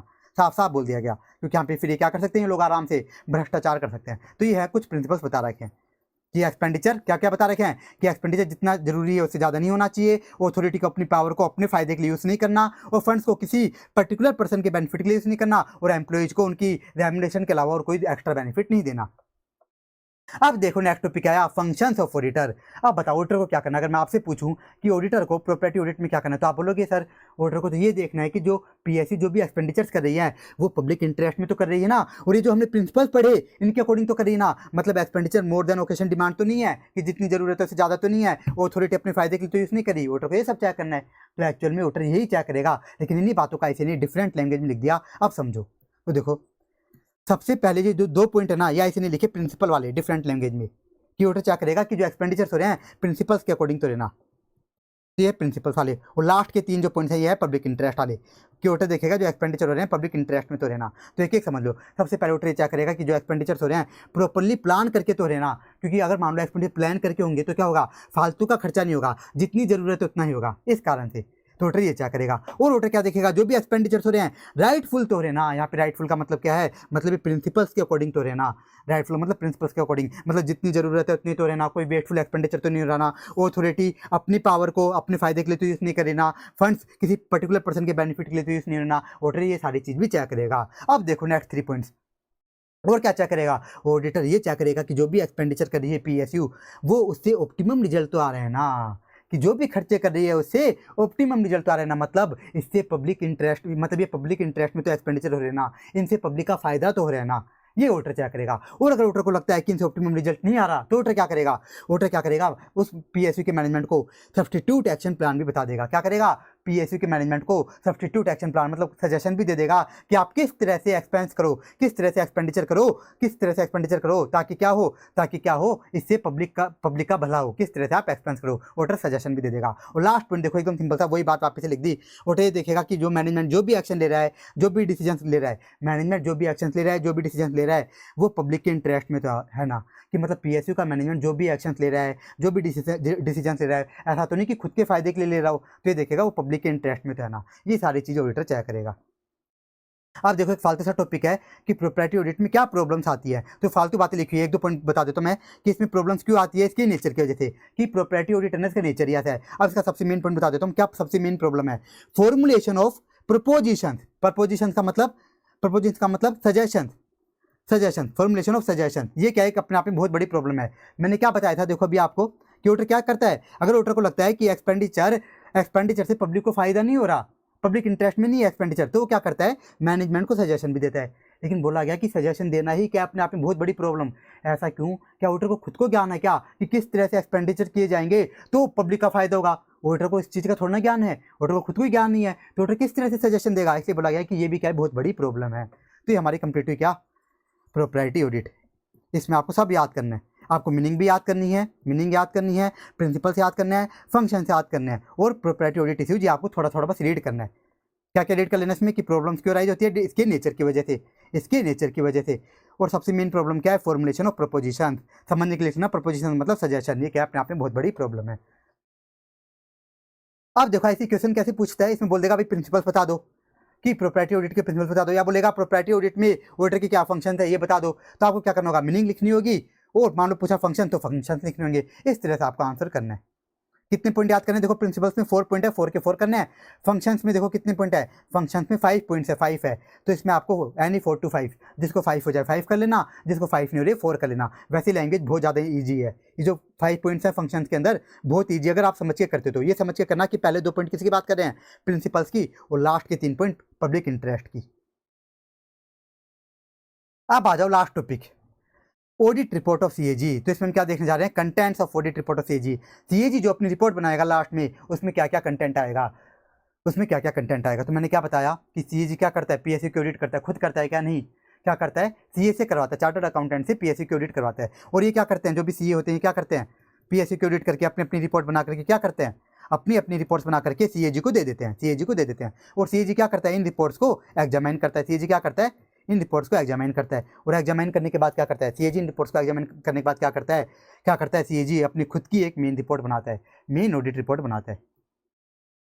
सीएजी क्या करता है, इन रिपोर्ट को एग्जामिन करने के बाद, इन पीएसयू ऑडिट्स की रिपोर्ट्स को एग्जामिन करने के बाद खुद की एक मेन ऑडिट रिपोर्ट बनाता है। तो जब सीएजी अपनी मेन ऑडिट रिपोर्ट बनाएगा ना, मेन ऑडिट रिपोर्ट, तो इसमें सीएजी क्या क्या डालेगा, क्या क्या डालेगा, इसके हम सेवरल पार्ट्स देखने जा रहे हैं कि इस रिपोर्ट में क्या क्या आएगा। तो इस पर मैं बता दूं क्वेश्चन कैसे पूछेगा इसे, या तो इस लाइन पे पूछेगा कंटेंट पे, या फिर इस लाइन पे पूछ लेगा कि रिपोर्ट्स किन किन पार्ट्स में पार्लियामेंट के पास जाएगी। तो इस तरह से ऐसे क्वेश्चन पूछेगा कि भाई ये जो रिपोर्ट है इसमें क्या क्या डिफरेंट सेक्शन होंगे, हम वो देखने जा रहे हैं। अब क्या क्या डिफरेंट सेक्शन डालेगा सीएजी, अब देखते जाओ। सबसे पहला इंट्रोडक्शन, सबसे पहले क्या डालेगा, इंट्रोडक्शन। अब इंट्रोडक्शन पढ़ के मत समझना कि फालतू सी बात डालेगा, नहीं, बहुत इंपॉर्टेंट बात डालेगा इंट्रोडक्शन में। क्या लिखेगा, general review of working results, मतलब समरी देगा, समरी देगा। General review of working results मतलब जितनी भी पीएसयू की ऑडिट हुई है ना, जितनी भी पीएसयू की ऑडिट हुई है, उन सबके क्या करेगा, उनका क्या रिजल्ट आया, किन में क्या क्या गलतियां मिली, क्या कौन से काम करी है, उनके क्या कर देगा, उनकी समरी दे देगा। जितनी भी पीएसयू की ऑडिट हुई है, देखो जैसे कई सारी रिपोर्ट्स आई, उनकी क्या कर देगा, उनकी समरी दे देगा कि किस में क्या क्या कमियां मिली, क्या क्या गलतियां मिली, वो सारे रिजल्ट यहाँ पे बता देगा, कहाँ पे, इंट्रोडक्शन में। अब देखो दूसरा क्या देगा, रिजल्ट, किसके result, result of comprehensive appraisal of selected undertaking conducted by audit board. बताओ ऑडिट बोर्ड क्या करवाता है, मैंने क्या बताया था, कुछ पीएसयू की सिलेक्टेड अंडरटेकिंग की क्या करवाता है, कंप्रिहेंसिव ऑडिट। तो जिन पीएसयू की भी कंप्रिहेंसिव ऑडिट हो रही है ना, ध्यान से सुना, जिन पीएसयू की भी कंप्रिहेंसिव ऑडिट हो रही है, तो उनके रिजल्ट तो बताएगा ही बताएगा, उनके रिजल्ट बताएगा ही बताएगा, चाहे वहाँ पे कुछ गलतियाँ मिली हो, कुछ गड़बड़ी मिली हो या फिर नहीं मिली हो, वहाँ पे कुछ कमी मिली हो या फिर नहीं। मान लो वो एकदम अच्छे से काम कर रही है, कंप्रिहेंसिव ऑडिट में पता चला कि वो पीएसयू तो बहुत अच्छे से काम करी है, अच्छे से काम करे, कोई दिक्कत नहीं है, तो भी क्या करेगा, रिजल्ट बताएगा। मतलब जिन भी पीएसयू की क्या हो रही है कंप्रिहेंसिव ऑडिट, तो उनके रिजल्ट तो बताएगा ही बताएगा सीएजी, कहाँ पे, अपनी मेन ऑडिट रिपोर्ट में। और देखो और क्या बताएगा, इंट्रोडक्शन बताएगा, रिजल्ट्स, और क्या बताएगा, सिग्निफिकेंट रिजल्ट्स बताएगा। सिग्निफिकेंट मतलब भयंकर वाले रिजल्ट्स, किनके, ऑफ ऑडिट ऑफ अंडरटेकिंग्स, उन पीएसयू के जिनकी जिनकी कंप्रिहेंसिव ऑडिट नहीं हुई। ऐसी पीएसयू जिनकी कंप्रिहेंसिव ऑडिट नहीं हुई, मतलब जिनकी मान लो फाइनेंशियल ऑडिट हुई है, परफॉर्मेंस हुई है, या फिर कंप्लायंस ऑडिट हुई है, तो उनके क्या बताएगा, उनके उन्हीं भयंकर वाले रिजल्ट्स बताएगा। एक एग्जाम्पल लेता हूँ, मान लो एक पीएसयू की क्या हुई, कंप्लायंस ऑडिट हुई, और उस कंप्लायंस ऑडिट में पता चला कि ये पीएसयू भयंकर रूप से क्या कर रही है, भयंकर रूप से नॉन कंप्लायंस कर रही है, भयंकर रूप से लॉज एंड रेगुलेशन का नॉन कंप्लायंस कर रही है। तो ये बात बताएगा भयंकर वाली। नॉर्मल वाली नहीं बताएगा, नॉर्मल वाली तो क्या बता देगा, इंट्रोडक्शन नहीं बता देगा, नॉर्मल रिजल्ट तो, भयंकर वाले रिजल्ट यहाँ पे बताएगा।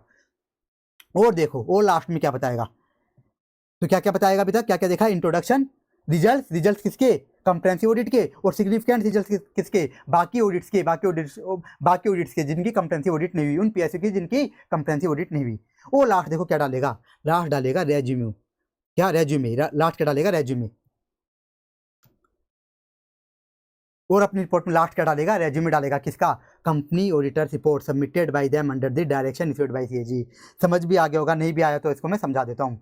क्या डालेगा, resume of company auditor report. यहाँ पे बात हो रही है गवर्नमेंट कंपनी की ऑडिट की। मैंने क्या बताया था, गवर्नमेंट कंपनी ऑडिट में क्या करता है CAG, government company government company के केस में सीएजी ऑडिटर को कुछ स्पेशल डायरेक्शन देता है। और ऑडिटर क्या करता है, ऑडिटर जब रिपोर्ट बनाता है तो उसमें बताता है कि सीएजी ने क्या डायरेक्शन दी, मैंने क्या क्या एक्शन लिए। तो ये सीएजी क्या करेगा, ये सीएजी जब अपनी मेन ऑडिट रिपोर्ट बनाएगा ना, जब सीएजी अपनी मेन ऑडिट रिपोर्ट बनाएगा तो उसमें साफ साफ क्या करेगा, रेज्यूमे डालेगा। रेज्यूमे मतलब शॉर्ट में एक डिस्क्रिप्शन डाल देगा, एकदम शॉर्ट में डिस्क्रिप्शन डाल देगा कि मैंने ऑडिटर को क्या क्या डायरेक्शन दी, ऑडिटर ने वहाँ पे क्या क्या एक्शन लिए और ऑडिटर को वहाँ पे क्या क्या मिला। ये चीज़ें बता देगा। किन के रिगार्डिंग, गवर्नमेंट कंपनी के ऑडिट के रिगार्डिंग ये बता देगा। ये भी हमारा कंप्लीट हुआ। तो 4 चीज़ आएंगी, क्या क्या, इंट्रोडक्शन, रिजल्ट किसके, कंप्टेंसी ऑडिट के, सिग्निफिकेंट रिजल्ट किसके, ऐसी पीएसयू के जिनकी कंप्टेंसी ऑडिट नहीं हुई, और रेज्यूमे डाल देगा किनका, गवर्नमेंट कंपनी के ऑडिट का, उनका रेज्यूमे डाल देगा। अब देखो यहाँ पे एक बात तो लिखी हुई है, स्पीड से बता देता हूँ। फॉर सर्टेन, देखो फालतू सी बात है, क्या लिखा है, for certain states CAG submit a separate report to legislature while for other states there is a commercial chapter in main audit report. अब आप बोलोगे सर क्या रामायण गा दी, यहाँ पे एक वर्ड भी समझ नहीं आ रहा, यहाँ पे तो मैं वन वर्ड भी समझ नहीं आ रहा क्या क्या लिख दिया। तो इसको समझा पे किसकी बात हो रही है, इस पॉइंट में बात हो रही है इस रेज्यूमे वाले की। तो बोला गया कि कुछ स्टेट्स के लिए, तो पहले इसको पढ़ो, कुछ स्टेट्स के लिए क्या बोला गया कि there is a commercial chapter in main audit report. मतलब ये जो ऐसा बोला गया कि कुछ स्टेट्स के रिगार्डिंग, तो सीएजी क्या करेगा, ये जो रेज्यूमे डालेगा ना, रेज्यूमे ये अपनी मेन ऑडिट रिपोर्ट में डालेगा, जैसे कि हमने ऊपर पढ़ा, मेन ऑडिट रिपोर्ट में डाल देगा। लेकिन बोला गया कि कुछ स्टेट्स के लिए, for certain specified states, CAG क्या करेगा, ये जो रेज्यूमे डालेगा ना, इसको अलग से इसके लिए रिपोर्ट बनाएगा, इस रेज्यूमे के लिए अलग से रिपोर्ट बनाएगा कुछ स्टेट्स के लिए। अब ये कौन कौन से स्टेट्स हैं ये ऐसे ने बता नहीं रखा, तो आपको भी दिमाग नहीं लगाना, तो ये फालतू सी बात लिखी है। ये भी हमारा कंप्लीट हुआ, contents of audit report of CAG, ये भी हमारा कंप्लीट हुआ। और ये सिंपल सा है, एकदम जल्दी याद हो जाएगा ये, बहुत जल्दी। इसमें देखो इस तरह से आप याद करना, जैसे मैंने बक्से बनाए ना, कि इसमें 4 चीज़ें जाती हैं, इंट्रोडक्शन जाता है, रिजल्ट जाते हैं, कंपटेंसी ऑडिट के सिग्निफिकेंट रिजल्ट जाते हैं, और रेज्यूमे जाता है इसमें, किसमें, सीएजी की मेन रिपोर्ट में। इस तरह से आप याद करना, तो ये आपको याद करना है। तो ये हमारा पीएसयू हुआ कंप्लीट पूरा का पूरा। अब मैं आपको कुछ क्वेश्चन भी करवा देता हूँ। देखो क्वेश्चन नंबर 4 देख लो, स्पीड से करवा देता हूँ, काम की बात बता देता हूँ जो जरूरी है, जहाँ पे स्टूडेंट को डाउट आता है।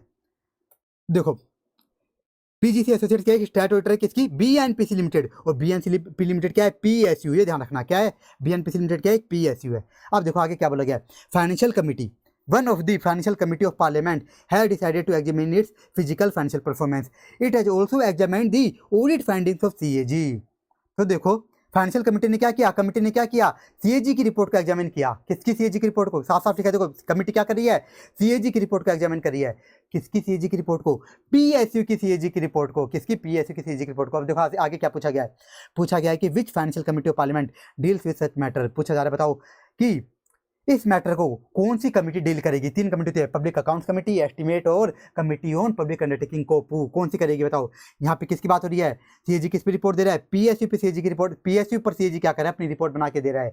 इसकी रिपोर्ट कौन एग्जामिन करता है, मैंने बताया था ओनली कौन, कोपू करती है। जब भी पीएसयू पे भी कोई भी काम हो, पीएसयू के रिगार्डिंग कोई भी काम कौन देखता है, कोपू, कमेटी ऑन पब्लिक अंडरटेकिंग। तो ऐसे लिख दिया, कमेटी ऑन पब्लिक अंडरटेकिंग। और फिर देखो क्वेश्चन में आपसे पूछ लिया ऐसे ने, इसके फंक्शन भी बता दो कि क्या क्या करती है। तो ये हमारा कंप्लीट हुआ। तो इसमें बस ये ध्यान देना कि कैसे पता लगा, हमें इस लाइन से पता लगा कि ये क्या है, बीएनपीसी लिमिटेड क्या है, पीएसयू। से हमें पता लगा कि यहाँ पे क्या आएगी, कोपू आएगी, कमिटी ऑन पब्लिक अंडरटेकिंग आएगी। ये क्वेश्चन 6 देख लो, इसको आपको ध्यान से करना ही है। इस क्वेश्चन को, क्वेश्चन 6 क्या लिखा हुआ है इसमें, during the course of an audit of A state government department, कि आप क्या कर रहे हो, स्टेट गवर्नमेंट डिपार्टमेंट के आप ऑडिट कर रहे हो। तो देखो ऑडिट के दौरान को क्या पता लगा, CAG observe that prescribed law in the state defined A flat based on the following 2 criteria in premises. मतलब स्टेट गवर्नमेंट डिपार्टमेंट के ऑडिट करते वक्त सीएजी को पता लगा कि यहाँ पे एक लो बना हुआ है। क्या बना हुआ है, देखो लो, सबसे मेन बात है यहाँ पे लो बना हुआ है, जिसमें बता रखा है कि किस बिल्डिंग को फ्लैट बताया जाएगा। उसमें क्राइटेरिया रखे, इस लो के अंदर क्राइटेरिया दे रखे हैं कि किस बिल्डिंग को फ्लैट दिखाना, आपको किस बिल्डिंग को फ्लैट दिखाना है, किसको फ्लैट नहीं दिखाना। इस लो के अंदर ये क्राइटेरिया दे रखे हैं, तो इनसे हमें कोई मतलब नहीं है।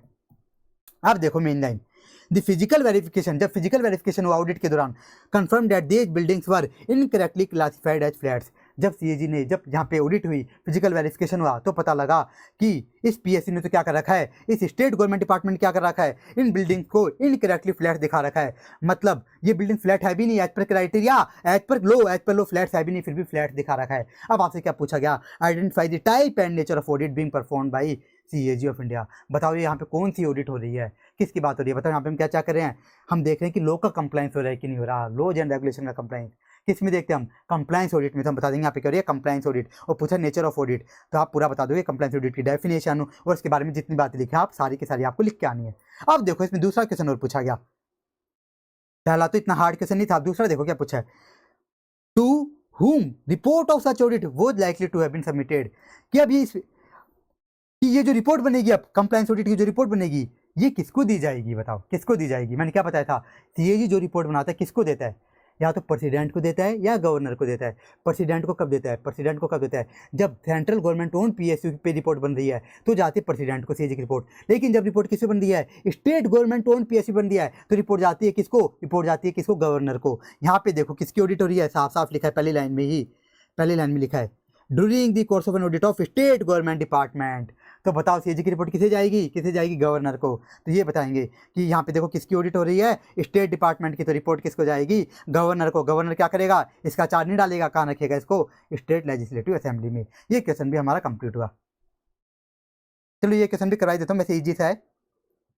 देखो सीएजी क्या करा है, controller and auditor general of India क्या करा है, अपॉइंट करा है वर्मा एसोसिएट्स एक सीए फर्म को अपॉइंट करा है। क्यों करा है? To conduct performance audit of MAP Limited. CAG ने बोला वर्मा एसोसिएट्स को आप क्या कराओ, मैप लिमिटेड की परफॉर्मेंस ऑडिट कराओ। अब देखो इस फर्म ने क्या किया, पागल वर्मा एसोसिएट्स ने क्या किया, conducted the audit with a view to check all the expenses are in conformity with public interest and accepted customs. बताओ ये फर्म क्या करने लग गई, ये फर्म क्या करने लग गई, ये देखने लग गई कि एक्सपेंडिचर पब्लिक इंटरेस्ट में है कि नहीं, मतलब क्या करने लगी, एक तरह से प्रोप्राइटरी ऑडिट करने लग गई। अब देखो सीएजी ने क्या कर दिया, सीएजी ने इस फर्म ने जो ऑडिट रिपोर्ट बना के दी ना उसको रिजेक्ट कर दिया। तो आपसे पूछा जा रहा है कि सीएजी ने जो एक्शन लिया सही है क्या? तो हम बोलेंगे हाँ भाई एकदम सही है, कोई गलत नहीं किया। क्यों? तो इसमें हम कैसे आंसर देंगे? सबसे पहले आपको बताना पड़ेगा सीएजी ने क्या बोला था, बताओ परफॉर्मेंस ऑडिट करने के लिए। तो आपको बताना पड़ेगा परफॉर्मेंस ऑडिट क्या है, तो उसके बारे में आपको लिखना पड़ेगा। तो ये आईसी ने क्या करा, परफॉर्मेंस ऑडिट की मीनिंग लिख दी, परफॉर्मेंस ऑडिट के ऑब्जेक्टिव लिख दिए और लास्ट में बता दिया कि सीएजी ने जो रिपोर्ट को रिजेक्ट किया है एकदम सही किया है, एकदम सही किया है, कोई भी गलती नहीं करी। क्यों? क्योंकि यहाँ पे ये जो वर्मा एसोसिएट्स है, वर्मा एसोसिएट्स, ये पागल सी फर्म, ये परफॉर्मेंस ऑडिट कर ही नहीं रही, ये परफॉर्मेंस ऑडिट कर ही नहीं रही। तो ये आपको बताना पड़ेगा। तो इसका आपको कंटेंट देखना है कि आपको आंसर में क्या क्या लिखना है। अगर आप नहीं देख के जाओगे तो आप हो सकता है फालतू चीज़ें लिखने लग जाओ, प्रॉपर्टी ऑडिट का आंसर लिखने लग जाओ, वो आपको यहाँ पे लिखना ही नहीं है। आपको ओनली परफॉर्मेंस ऑडिट के बारे में लिखना है और लास्ट में कंक्लूजन देना है। तो ये क्वेश्चन भी कंप्लीट हुआ। देखो ये एकदम डायरेक्ट क्वेश्चन है, ये मैं नहीं करवा रहा, एकदम डायरेक्ट है, मतलब आप पढ़ते हो जाएंगे। तो ये देखो क्वेश्चन 10, ये भी अच्छा है। The objectives of audit in connection with state electricity distribution company were to ascertain whether, बता रहे हैं कि ऑडिट कर रहे हो आप किसकी, स्टेट इलेक्ट्रिसिटी डिस्ट्रीब्यूशन कंपनी, इसकी ऑडिट करते हो आपके ऑब्जेक्टिव क्या क्या है। आप ये देखना चाह रहे हो कि टोटल कॉस्ट तो रिकवर हो रही है ना, आप ये देखना चाह रहे हो कि जो भी काम हो रहा है वो विद इन टाइम तो रहना, आप ये देखना चाह रहे हो कि ये जो पीएसयू है, ये जो स्टेट इलेक्ट्रिसिटी डिस्ट्रीब्यूशन कंपनी है, स्टेट इलेक्ट्रिसिटी डिस्ट्रीब्यूशन कंपनी, ये एफिशिएंटली इफेक्टिवली तो काम करे ना। और आपसे पूछा जा रहा है बताओ कौन सी ऑडिट है, बताओ कौन सी ऑडिट है। हम क्या देख रहे हैं कि काम एफिशिएंटली इफेक्टिवली हो रहा है कि नहीं, टाइम में काम हो रहा है कि नहीं, बताओ कौन सी ऑडिट है, परफॉर्मेंस ऑडिट। और कोई दूसरी ऑडिट में हम चेक नहीं करते, कहाँ पे करते हैं, ओनली परफॉर्मेंस ऑडिट। तो आप बता दोगे क्या है, परफॉर्मेंस ऑडिट है।